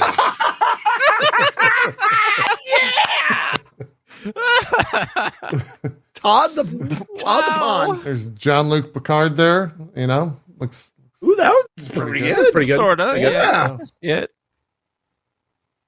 God, this is a whole man. We could do this. I for know, 3 right? hours. Oh, there's so many. I wonder if this character creators, and this is, I'd love to hear somebody hear this, what I'm about to say, Okay. without any context. All right. I wonder if this character creator will be Dragon Dogma 2's bear sex. Maybe. I don't know. It depends on if people find this attractive or not. The people that understand what I say are like, huh, and the other people are like, what in the did he just say? What about, does that do it for you, Co? Are you into the Chester the Cheeto? The Oh, Cheetos Chester? Okay. No, okay, so for those wondering what the hell I actually meant by that, one of the things that catapulted Baldur's Gate 3 into Adam media Sandler fame do it for you? was the bear sex stuff. So I'm wondering if this character creator is going to get people talking about Dragon's Dogma 2 that never would have normally. And I wonder if it's going to have like a similar, probably not quite as penetrating, but I don't know. That's maybe pretty a similar- penetrating. Garfield's pretty attractive there. pretty good. Pretty good. It's okay. It's funny to look at just because it's funny to look at, but when you tell me what they were going for, ooh, and that Chester Cheetah fucking busts me up in the fucking Garfield. Ooh, Zeke, it's that's you. good stuff, dude. They made you. Yeah! It's Eggman? Oh, that's Sonic. great. Oh, that's so good. Oh man. Yeah, the Dragon's Dogma subreddit and Dragon's Dogma 2 subreddit has I've been scrolling for 10 minutes. I bet they're so hype right now. I bet there's like a new post every 30 seconds. Well, and then like people are saying like, oh man, it's gonna be great to do that. Like those take fucking hours, I'm sure. Dude, Some of them. I took 2 hours yesterday to make my character. I'm going to be making mine in a cozy stream. I'm looking forward to it. Yeah, it's so detailed. What I made a lion guy that's massive and the tallest you can make it because you got to have weight in that game so you can carry shit. And then my pawn is going to be the exact same thing but smaller. It's going to be a mini me that follows me mini around. me. Oh, no. That's I gonna love be it. great. Very excited for it. Very excited for it. But yeah, it's there you go. Here's Ichiban Kasuga. It's like not bad. The big problem there is that guy's close. so much younger than Ichiban. Ichiban's like 40. He's like mid-40s. The guy looks like he's mid-20s, maybe 30. But it looks great. The whole beard and everything and the hair. Yeah. It's great. Yeah. God, I want to find one more. There's a Walter White. Walter White looks good. He's got to go. Ooh, coach that Jesse. does look good. Yeah. Yeah, that's close. Yeah. Game needs glasses. That's all it's missing. Mm-hmm. What the fuck is that? Oh yeah, just to show you how much. You see how he has two teeth like that? Now that's not an option to just have two teeth. It's an option to go and do every single tooth. You can toggle every tooth in your mouth on or off. Ooh. And also change the color of said teeth to show like how Wow. crazy it gets. So it's very, very expansive. And it's Julia, you made Zendaya? I've seen the Zendaya, from Dune 2. Yeah. Julia's got some pretty ridiculous. Oh, posts wow. on Twitter. Damn, that is pretty close. Yeah. Look at that. Jeez. Here it is. And there's classic Julia. Okay. Okay. We're So, writing this up in you've horror got someone made a attractive female companion, and then they made this as well.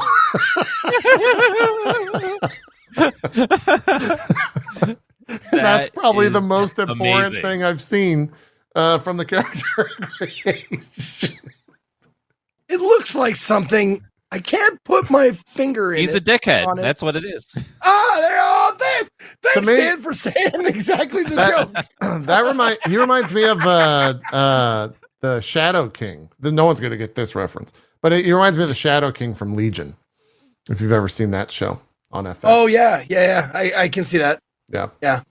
I immediately saw that and I was like, oh, he's got the thing that wiped out humanity in The Stand. He's got the Captain Trips, the tube neck. Sure. Yeah. It's good stuff. Hey Zeke, how far did you get in Sons of the Forest? Did you beat it? I'm still doing it. Still doing it. No, I like from the early access till now, it was early access. Okay. Fucking all these terms, man. Alpha, beta, early access, whatever. It was in early access for a year. The last time I played it was in February of last year until the 1.0 release. And I played and saw most of what they had in about 14 hours. Yeah. Bunch more stuff. Everything like the stuff that happened quickly in early access doesn't happen as quickly now. If you know who Victoria is, in the early access, it was only a couple of times before you started interacting with it. Like now, like my playthrough now, like I can't like get her to, I can't befriend her, right away. So it's like every time she comes up, I'm like, hey, how you doing? Everything. She's like, and she dances away or whatever. It pisses me off how accurate your representation of her was. It was like 1-to-1, and that's frustrating for me to swallow. Yeah. No, I came up to her slowly with a GPS because I remember from the early access, I'm like, you like these? Here you go. And she's like, shimmies away. I'm like, God damn it. But other than that, the first thing I fucking noticed about this game was I went into it knowing that I had played through The Forest, played through and beat The Forest original, and then I played through what they had for the early access. The first fucking thing I noticed in this game is right off the bat, the difficulty is fucking difficult. It is like super difficult, like right away. Were you playing on the normal setting? I'm just playing on normal, dude. Yeah. I just got my ass Dude, kicked. they attack you so for the first fast. 3 hours. Yeah. Like the first cave I went into, I'm like, these are the basic enemies. They're human sized, human looking ish basic enemies. And I'm like whacking them just as like 5-6 times with this axe, not like a wooden spear. I'm like axe. And I'm like, they slapped me 3 times and I'm like, oh, fucking dead. And I was like, Jesus Christ. Yeah. So getting through the first cave took me like 3 hours. So I was like, geez, or even more than that, like 3 or 4 hours. Damn. But after I got through it, got some upgrades, then it started feeling like more like, okay, I can take care of myself, I can handle myself, and stuff like that. And then the progression came much more smoothly. And then you find the fucking, like, the golf cart. Golf And the cart. golf cart's Yeah, game changer. it is. Just game changer. It is. It is your mode of transportation that is so much faster than walking, but not only that, it is your best weapon against everything. It is crazy how resilient and how powerful the fucking golf cart is. Like, don't ever get out of the golf cart if you're in the overmap. Like, just stay in the fucking golf cart as much as you can until you're absolutely sure that you, like, let's go. That's exactly what we did. You've when we played. run over fucking everybody. Yeah. Also, stick to trails. Because it's really frustrating getting around the golf cart, because the golf cart is not like a press the button and you go. It's press the button and you go. And then you get up to full speed. Yeah. You know? It's very frustrating when you're running into like trees and shit like that. So be aware of the fucking golf cart trails that they have. And there are many. There are plenty. Sometimes they take a circuitous route to get where you're going, but I guarantee you 9 times out of 10, that's going to be faster than going as the crow flies, you know, because you'll be hitting trees and getting stuck on rocks and shit like that. Just use the trails. That's my biggest tip for that. However, I am enjoying like how the story, there's more story. It's more fleshed out, more little bits and bobs of lore and stuff like that. There are, okay. I've said a lot of nice things. Now I'm going to say some not nice things. Yes.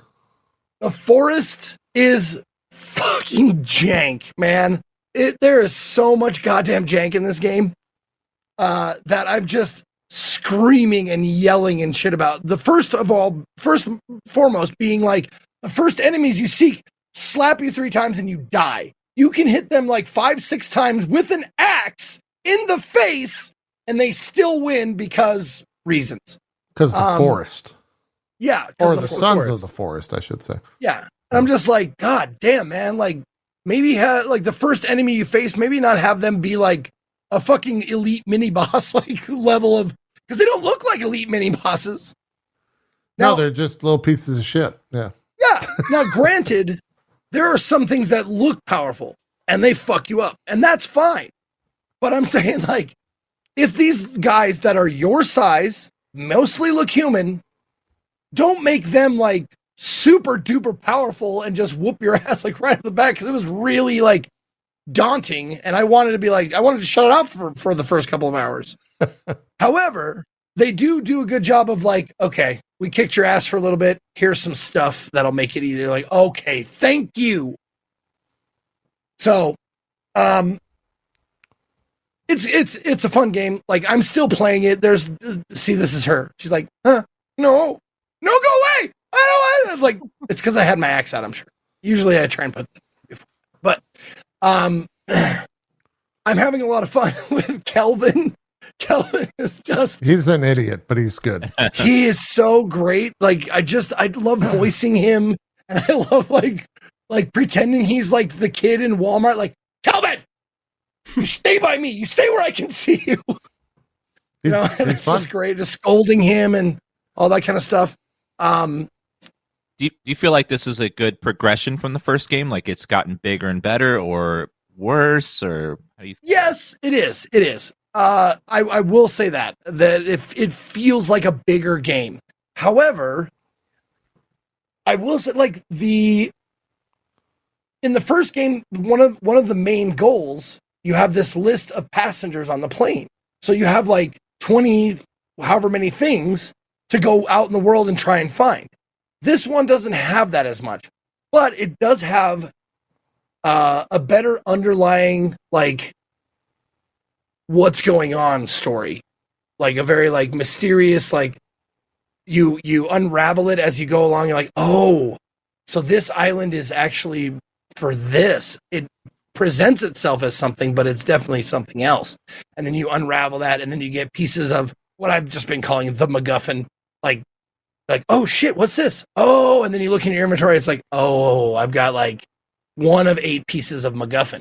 So now I have to get like all 8 pieces of MacGuffin to do whatever happens later. Yeah. So that becomes your like motivation to like, you know, discover what's going on and then maybe eventually get off the island. I don't know.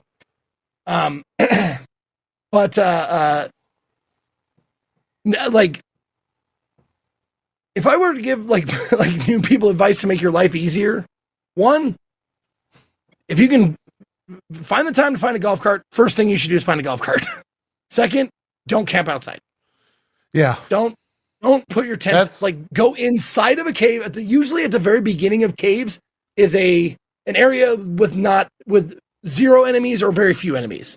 So set your tent up in the cave, because if you set your tent up in the cave, you have less likely to be attacked at night. Being attacked at night fucking blows. Yep. Second, addendum to that, save before you sleep, and then save after you sleep. Because before you sleep, if you get attacked, you'll know like, oh shit, I'm gonna get attacked. Maybe I should move my tent somewhere else. And then would you say sleeping outside is intense? Sleeping outside is intense, but more of in lean-tos. I see. You do sleep in lean-tos. Yeah. Yeah. I will say, if you want... There was a fraction of a second, I didn't think Zeke got the joke, and I was like, oh no. He got it. But then he got us all. It was good. He went there. No, me and Dan are like this, They're homie. simpatico, yeah. We get it. The other thing, constructing a base, absolutely voluntary. You do not have to do any I of wouldn't that. even say it's That voluntary. hurts me. I would say don't. Like, I would go as far as to say don't. Because when I played it, it was a fucking nightmare. I did not have fun. If you want to build a base, make sure you are fucking geared up. Yeah. To defend that fucking base. Sure. Like geared up meaning like you have like trenches and traps and shit like that to like defend said base. Make sure you only try and build during the day. And what I would suggest is if you're going to build a base, leave that base, go way the fuck somewhere else, and then camp there, and then come back to your base so people don't come fucking destroy it at night. Yeah. It's so ridiculous, like how little base building matters. It just doesn't matter to me because your backpack is so fucking big that it like I've found myself. It doesn't make sense how big your backpack is. No, it doesn't. No, it doesn't. There's so much shit in it. Yeah. It's wild. In the first game, if you're playing solo, building was like extremely tedious. Is it still tedious if you're solo? Yes. Like, you need tons of I don't know. and stuff? The only slight difference in 2 is you do have an NPC companion that significantly helps. So in terms of if the tediousness for you was resource gathering, that has gotten a little easier. But if the tedium for you was the complete unnecessary combat and drain of resources with almost nothing given for doing all of that, that's still in the game. Yeah. One, Zeke, do you still pick up all the corpses and burn them for bones? No. Is that still... No. You don't do that anymore? No, you do. No. We did that in can. group play. Yeah, it's how you get bone armor. It's how you craft the bone armor. Yeah, it was the only way you could keep up with the attacks in the first game is every single person got burned and harvested for parts, pretty much. Yeah. I am never ever lacking for bones, like even without burning them, because I'm just running around exploring. Gotcha. There's bones. Like I'm always like trying to pick up bones, and they're doing the forest thing, which is like I don't know if it's a signature thing for the forest, but like. When you're trying to pick up stuff, you're full of it, just goes pew, pew, pew. It just flies away. Like you're like, okay, look at all these bones, and you pick up like the first 3, and the rest go pew, pew, pew, pew, pew, pew, because you're like full of bones. Like, you have as many bones as you can carry. So I'm never lacking for bones. But let me talk about armor. Armor is sort of important, but it's also fucking annoying. It is one of the most annoying aspects of the game because instead of dying in 3 hits, you'll get 6, but your armor is all gone. You have to collect all the armor shit and remake it again. So it's fucking tedious to make armor. Yeah. Later on in the game, it sticks around longer, but like I only bother making armor when I'm sure that I can keep it a little bit longer. Meaning, like, I stopped altogether making armor until I got a ranged weapon. Yeah. Like, until I got a decent ranged weapon, I stopped making armor because all I had was melee, and they would just like, and like 3 pieces of armor. It's like, I spent 10 minutes fucking making that, and now it's just gone. Yeah. You can't repair it. It's just gone. So I was like, God fucking damn it. No, Sounds right. I'm burning the bodies now. This is you actually like the one time I burned all the bodies because I have 0 armor left because I had leaf armor on, and I took 3 hits and all my leaf armor was gone. So I was like, fuck. And I'm in the middle of like a cave system, so I'm like, I have to make something. Hey, Zeke. However, out of you do curiosity- get better armors later on that are much better. Like, there's this thing called creepy armor, which is not really a spoiler, but like you fight like like I call hot dog finger demons. Creepers. Yeah, the hot dog finger demons. Like, if you kill them, you skin them, and that's it. You don't have to create the armor. You just take their skin and slap it on your arm. Yeah. That shit's great, and it's good armor. It's much better than the bone armor. Yeah. So like you start getting a lot of that, and you're like, fucking man, I spent a long time making leaf and bone armor, and you just don't need to anymore. So like that was a huge gripe. Like, the armor should last a bit longer, or you should be able to repair it. That would be nice. But look at, like I said, like you start like this is why you don't need a base, because your backpack is just chock full of shit. Yeah. And you almost always, like, after a certain amount of time, you almost always have the full amount of any item that you're picking up, except for tape. Oh my God. Tape is the hottest commodity. It's worth more than fucking gold lace fucking truffles. It is seriously like, you use tape for literally everything useful, and it's the one thing you need more than anything, because it's tape. It binds everything together. Got What Like, they you need it for should have armor, done- you need it for bombs, you need it for, just all kinds of shit. So tape is like the one thing you're always out of. And what they should have done is made it that one item wasn't tape, but something that you could mass produce at a base. Yeah. And it would have been like, oh, cool, a reason to base I'm right build. there with you. One thing I will say though, Zeke, is I do love that you went on like a solid 5-minute rant about armor being killed in 3 hits, and then you were like, yeah, and I just keep making this armor out of leaves, and it's like, maybe that's your. It's No, the reason why you make leaf armor, and I'm not kidding you, is because in order to collect leaves, you just have to hit bushes. So it's just super fast, just convenience.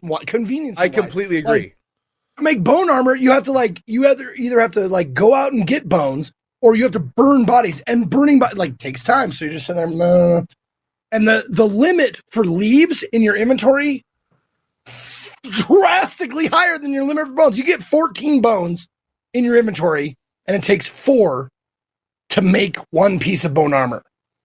Leaves, you can have hundreds of fucking leaves, and you're just popping out leaf armor. Just super easy and fucking convenient.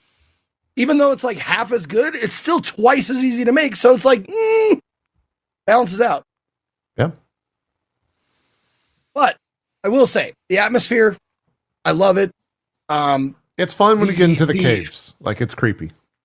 Yeah, when you get into the cave system and you discover like most every cave in the forest and in Sons of the Forest, or most every like cave or cave system has like 1 or 2 like unique items that you like. Sometimes you need them to progress, like a shovel or a scuba set. Like those things, like very rewarding once you're like, oh, I fought my way through this fucking thing.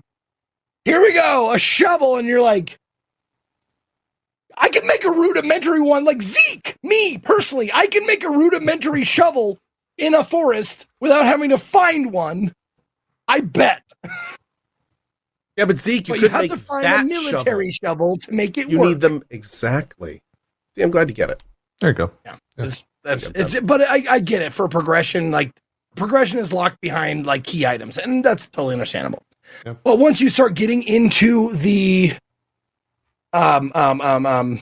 facilities of the forest, And this is not a spoiler because because this island is owned by rich people and rich people come here to do vacation shit and stuff like that. So there's like rich people shit there.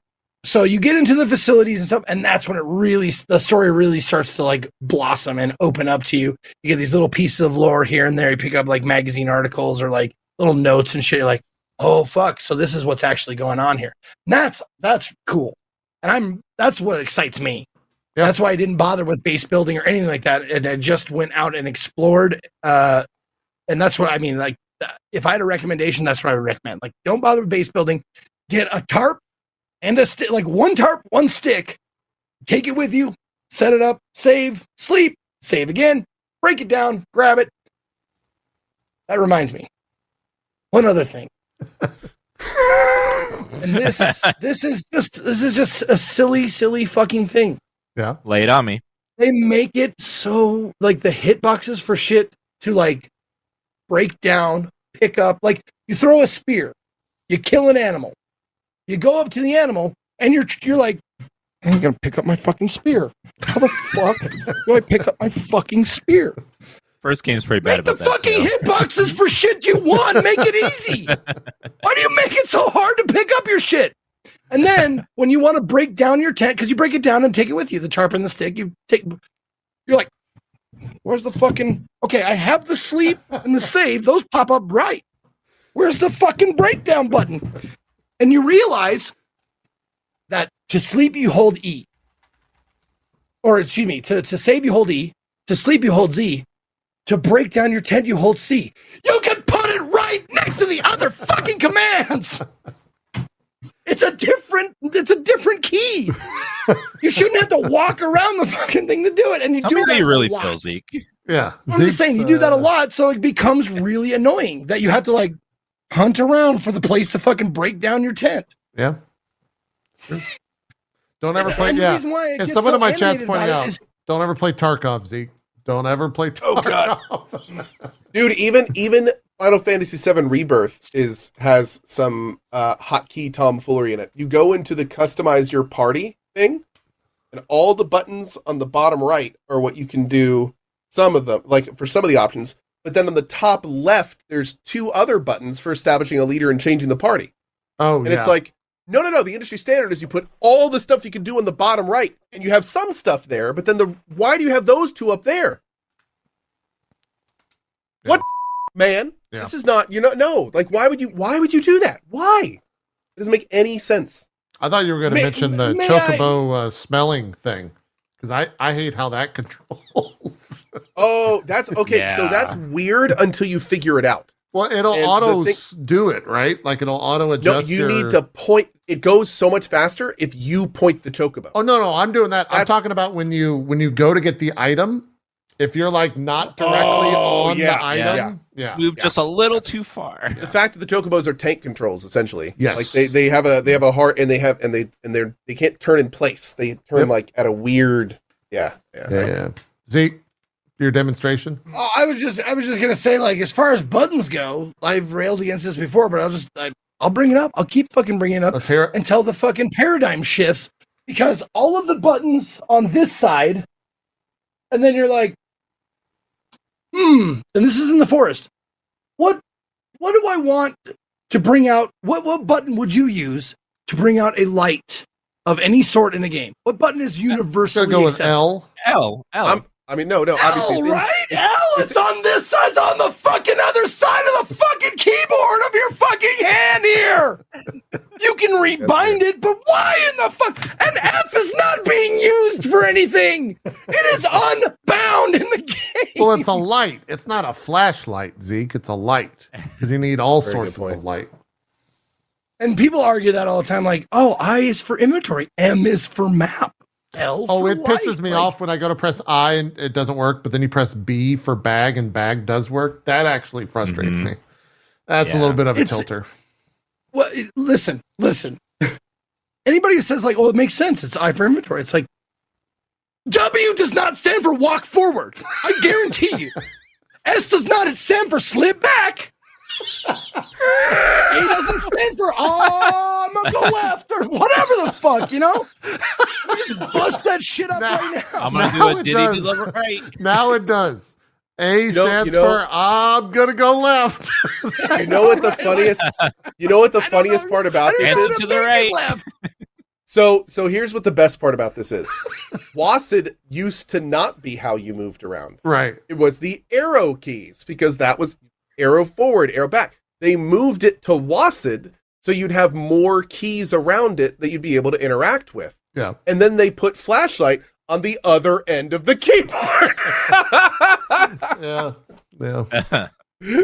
So it's like we kind of like took a nice 2-step forward and then just kind of took 3 jumps back. It just boggles my fucking mind. Even with, you know, like, thankfully, most games have rebindable keys. Yeah. Okay.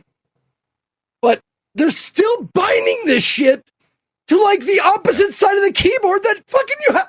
I don't care who you are, unless you're fucking like fucking basketball, like forward or something. Your fingers aren't long enough. You have to pick up your hand and put it on the fucking, either one, the mouse or the other left hand, to pick it up and fucking hit that key while you're in the middle of shit. You're like, oh my God, it's so dark. I need my light. Oh, I'm Just dead. make your thumb stretch really far. Here's the worst part about this, Zeke, is that there's no question you're right. There's no question you're angry. And there's no question that people feel the same way you do. But I guarantee you, if they had made the flashlight not L and made it like F or something, there would be more people complaining that it wasn't the L they were looking for. Nope. I almost promise you. No. When you have established When keys, there's established like keys, when there's like established keys that do established thing, that'd be like if somebody put crouch on N instead of C. Like literally everyone would they would burn the building down. That's called Tarkov. Of course, because that is on the other side of the keyboard. No, I will say that I bet you, and the reason I say this is because what you're saying is obvious. What you're saying is obvious. You'd want every hotkey easy to reach and close to your controls, right? That makes sense. That's obvious. That makes sense. So there has to be good reasons that they don't do that. It can't be just because that's how everyone else does it. I would bet you that if we asked indie devs why they keep the hotkeys, they would have something to add to this conversation that we're not thinking. I almost guarantee. Because I'm totally with you. I'm totally with you. I will bet you it's because that's the way it always was. That is their reason. I will bet you fucking money that I for inventory is because it's the way it always was. Here's the thing. I'm not disagreeing with you though. My argument though is that I bet the way it's always was has ramifications that we're not thinking about. What I'm saying is I think that it's done that way and still done that way, not necessarily just because it's inconvenient in the way it's done. I'm guessing, as I don't know them, as I am in your camp, but I'm guessing there's stuff we're not thinking about here. That's my guess. I will concede that if every single key around my left hand on the WASD is already bound to something, I will concede that sometimes you need more, you need to put it on other things. But most of the time, and I've played a lot of games and I've had to rebind a lot of keys, 2,000 plus games in my Steam library. Not this is just facts for you to know that I've played a lot of games. Most of the games, 95% of them, are not bound around that. And they still put inventory on I and light on L. And it's just fucking stupid. all I know is that when they call a flashlight a torch and make it the T button, I baby rage. That is true. Me. I write posts. Yeah. Yeah, I'm like, it's I don't not a mind torch, that. it's a I can use flashlight. the T key without moving my palm. T's fine. Put everything, put it on T, put it on F, put it on G. I mean, half the fucking keyboard is available to you. You have way less than that on a controller. Yeah. I wonder if it's just because most of the time they want to be able to put the hotkey like as a different color in the name of whatever the feature is. And like you couldn't, I mean, I guess you could put parentheses with the hotkey after it, but I mean, I think there is something to be said with the argument that it's just like they always use letters of the words. And I mean, yeah, obviously it doesn't work for WASD, but you know, for everything else, it just kind of, your brain intuitively thinks, how do I get to this feature? It's spelled like this. Let me hit the button that I think might work for that, you know? Yeah. But that's what I'm saying, though. We changed the paradigm with W for walk forward. Like, W doesn't stand for anything. A doesn't stand for anything. D doesn't stand for left or right. We changed the paradigm with that. I'm trying to change the paradigm with like I for inventory because it makes sense. Make it more convenient. I don't give a fuck if Zeke's it makes leading sense. the charge. I'm just saying. Get behind Oh him. shit. Would you want, here's my question, and this is the last thing I'll say, and this is just interesting to talk about, it's just random game theory stuff. Would you rather have it that every game used layouts that make sense, or that every single, that makes sense from a I for inventory, L for like kind of thing, or that you have to relearn what every single key does outside of WASD for every game you play, because there's no arbitrary keys of any kind? Do you see how the keyboard is laid out? It's not in alphabetical order, right? Correct. That's my I argument. just mean. We if you will make learn. it It's way more convenient the way it's That's laid true. out now because of how words work. Like how How do you English crouch? works. Right? How do you Crouch is C or control, and that's just fucking coincidental. Okay, sure. So for every game you crouch in, it's semantics. You could easily say, "Oh, it's H for hunt." It's H for hunch. my question is though. That's My why question it's is, not H, always. would you want the first thing you do in every single game to open up the controls and see where arbitrary functions are on arbitrary things, and then try to remember where those are? Ask yourself Without knowing I for inventory, Ask L for yourself log. if you do that anyway. I I do generally that don't go to the anyway. controls. I look at unless controls. Funny enough, anyway. I generally don't go to the controls until I can't do something I can normally do. Same. Then I go and look at the Same. controls. That's Because right. Let's there's a make it standardized fucking key universal. set for everything. I am all for making it universal, Like L on but Flashlight? universally convenient. Meaning, I don't care if inventory is tab, Z, B. I don't give a fuck. Tilde, It's tilde. left hand, right hand mouse, left hand, left side of the keyboard. All of them. Let's just make it one thing and stay with that forever. Okay. We don't even use the tilde key. It's right fucking there. Let's use it for something. Oh, I rebind It's tilde all the it's time. almost never bound Tilde's great. in games that don't have a lot of controls, but it's still I for inventory. Fuck you. Oh god, Zeke, do you have D&D? Do you need to do shoutouts? Yes, I do have to. Oh, it's play. 403. Oh, yeah. man. Okay. You know, All right. Do some thank you, shoutouts. Dan. Thank you. Someone in my chat named Nice Life goes, please stop screaming. On that note, Zeke, where can people check you out? Gonna get out of here. Go do your D&D. Thank you guys for being here. I appreciate it. My name is Ezekiel30. You can find me at / Ezekiel _ I scream at my chat usually starting at 10 a.m. Pacific every day. And I will be doing, I have a 100-month game coming up on the 12th. So this Tuesday, doing Dust, an Elysian Tale for the artist formerly known as Xynomac.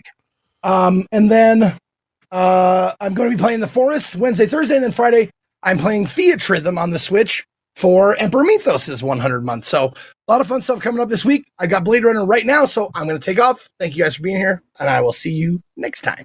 Fantastic. Thank you, Zeke. Have fun with those 2 games. Bye. Let's do some more shoutouts. Dan, we didn't get to talk about Supermarket Simulator. I think you're a fan. Yeah. Yeah. If you want to ring groceries, stock shelves, and not get paid for it, it's a great game. Yep. It is just a super fun simulator if you like business sims. It's pretty good. On paper, it sounds boring, but when you play it, you just find yourself playing for hours and hours without realizing I was it. going to say, I think Dan just came up with their catchphrase. Like, do you want to stock shelves and work in a supermarket but not get paid for it? Well, give us some money because we got the answer for you. It's great. Man, to put it in perspective, you start out with a singular set of shelves in this game, and Dan has multiple freezers, multiple shelves. How many registers you got? 3? 2 registers. Okay. Run by Bill 1 and Bill 2. They're the same person. Yeah, he's got some clones. AI running man, this is you got a supermarket here. I know. Yeah. And it's all made by one guy. He's making it by himself, and it's I didn't know that. Very Wow. good start. Yeah. So the Do you updates have, are going to like- be a little slow. Do you But have yeah, goals that you're doing and like things you're working towards, or is it just like You got from it. the There's beginning? upgrades and stuff. Yeah. Yeah. Upgrade for you can expand your storage room, expand your main shop area, buy more shelves, restock, buy more licenses, they'll get more products. So there's a progression system. And it's none of it is like done or super balanced yet, so it's like a work in progress. But what they have right now is really fun, and it just somehow hours fly by when you're playing it. And it's only $13. Highly recommend it. Yep. It's also a really easy way to upset your chat when you play this, and that's what they do for a job. Because you're going to get commented about it nonstop. You're fucking playing a game of what I do every goddamn day. You could go and do this at a store. Why are you playing it? Yeah, I got that a There's lot. no real people in this game to complain. That's the best part. People walk in, they buy The stuff real and they question: why did you come home from work just to watch more work, huh? Oh, I had What are you someone, doing? I had What are someone you that joined doing? the stream was like, I just finished stocking overnight, and now I'm watching you stock your own fucking store in a video game. What the fuck am I doing? So Yeah. yeah, Stock in real life a little bit harder. You don't just hold down a button yeah. and you're getting paid real money, and it's something about simulating real work somehow makes fun games. I don't know how guess. it works sometimes, but it does. Yeah. They gamify it perfectly, and it feels great. Yeah. And then the only other two shoutouts I have game wise, No Rest for the Wicked. I think we all played that. I think we all enjoyed Game's that. solid. Yeah. Looking Super forward to that solid. game. Yep. I think it's early access. What was April 18th, I think? April 18th. Yeah. We'll all be very much into that. And then I played a little bit of Unicorn Overlord, which sounds like the most anime game you can think of. It's basically Ogre Battle, done up by the people that made 13 Sentinels. Funny enough, the Vanillaware I folks. like it. It's good. It's I've been playing a lot off stream. It's like an auto battler. I liken it to an auto battler tactics game, I guess is how you would say it. Like you don't actively choose what you're doing in a fight, but you do set up everything for the fight. And so then you go into it and it just, it's fun. Sounds fun. Yeah. It's Is it also voice acted? It's like the beginning of it was like 75-25 voice acted. They unfortunately, just like what happened with 13 Sentinels, they ran out of money when they were developing the game. So I think a lot of that again. stuff, yeah, It's very unfortunate. yeah. I think a lot of that stuff just got cut. But the art, if you want to see 5 seconds of it, it's Vanillaware. Like it's absolutely gorgeous looking. That's a little bit of the that's comment. 13 beautiful. Sentinels was relatively successful, wasn't it? Oh, that does- I think so. Like it seems like it was. It seems like it was game of the year for so many people when I feel like they need a new budget guy. Yeah, definitely. Yeah, Like you're not wrong. You're not wrong. go Having for a voice really acting successful makes it game and so much more running out of streamable. money again. Yeah. Oh, completely. Yeah. Funny enough, when you said that, there's a part of me that's been thinking about, maybe when I finish one of these big RPGs, I'll check it out. But if it's not fully voice acted, these games are so dialogue heavy. Yeah. I'm sure it's It's only like getting 80-20. worse as you keep playing it. Yeah. Yeah. And you might be right. I've only played the first 2 to 3 hours, and it might be like front loaded with voice acting, and then that might go away that's typically how it goes. As you get deeper into the story, it kind of starts to be less and less voice acted. But there's a demo for this. It's out on everything but the PC. And I think the demo is like 8 hours worth of content. So if you're looking to Oh wow. to dive into it, get the demo. Don't spend any money. Yeah. Oh, and Octopimp voices character in the game, so support friends of the stream. Oh, very cool. Yeah. JP, I actually got to go. Do you want me to? Yeah. Do some shoutouts. Okay, cool. As always, thank you guys so much. A huge special shout out to Dan's Gaming. Always a pleasure spending time with you, Mr. Dan. Thank you for joining us today. And good luck in your Final Fantasy VII Rebirth playthrough. My name is Ko. Hi. You're not going to want to watch me because I'm just playing Rebirth and Yakuza. Nobody wants to watch those, but I'm going to be enjoying them if you want to stop by the channel. Next big thing for us is probably going to be Dragon's Dogma 2. We may try to slide in some more Pacific Drive, which I do want to finish. And then we've got just a bunch of other here and there things we're working on. So really appreciate you guys that are coming by and watching, and hope to see you next week, potentially, for more funny games. Thanks for the fun. Fantastic. Have a good one. I think you're going to depart, because we are over. Bye, guys. No, Dan, you get to do shoutouts. You're not going anywhere. Dan, shoutouts. Hi, I'm Dan's Gaming. I'm currently running a supermarket. If you want to stop by, I'll be streaming that later today. Stream every day at 10 a.m. Eastern on Twitch, TikTok, and YouTube now, so everywhere. Thanks for having me on the show, Zeke, JP, and Co. You guys are awesome, and I love being on the show, so thank you for inviting me. And hope we can talk about Dragon's Dogma 2 later, after that game comes out. And thanks for having me on the show again. Yep. Thanks for being here. They both have this... I don't like Co's blonde hair. I'm going to be honest. I know it doesn't feel right. It just feels wrong. He looks like that crazy uncle that like is into hard drugs. You know what I'm saying? Yep. It feels like someone snatched his body and put a replacement. And we got to believe that he's not a synth like in Fallout 4. We know he's a synth, but he's trying to pretend like he's not a synth. Something's off. Yeah. It's too orange. He left the dye in too long. Yeah. It's all right. It'll go back in like a couple months. Anyways, that's it. Thanks for watching Drop Frames. I think we're back next week. I don't see why we wouldn't be. It will be a slower week though in terms of game releases. Everything's kind of died down until Dragon's Dogma. So that's out on the 22nd, which means Hair doesn't like you either. Whoa. He came alive. Whoa. No. Whoa. That's like in a horror movie where like the statue suddenly comes alive. Yeah, I don't like that. Like, keep an eye on him, Dan. I don't want him to come back alive. Yeah. If you don't, like Lethal Company. You have to keep looking at him, or he'll come back alive. Jesus Christ! Damn, that was scary. Anyways, thank you guys for watching. We'll see you next time. Have a good one. Bye. Keep an eye on him.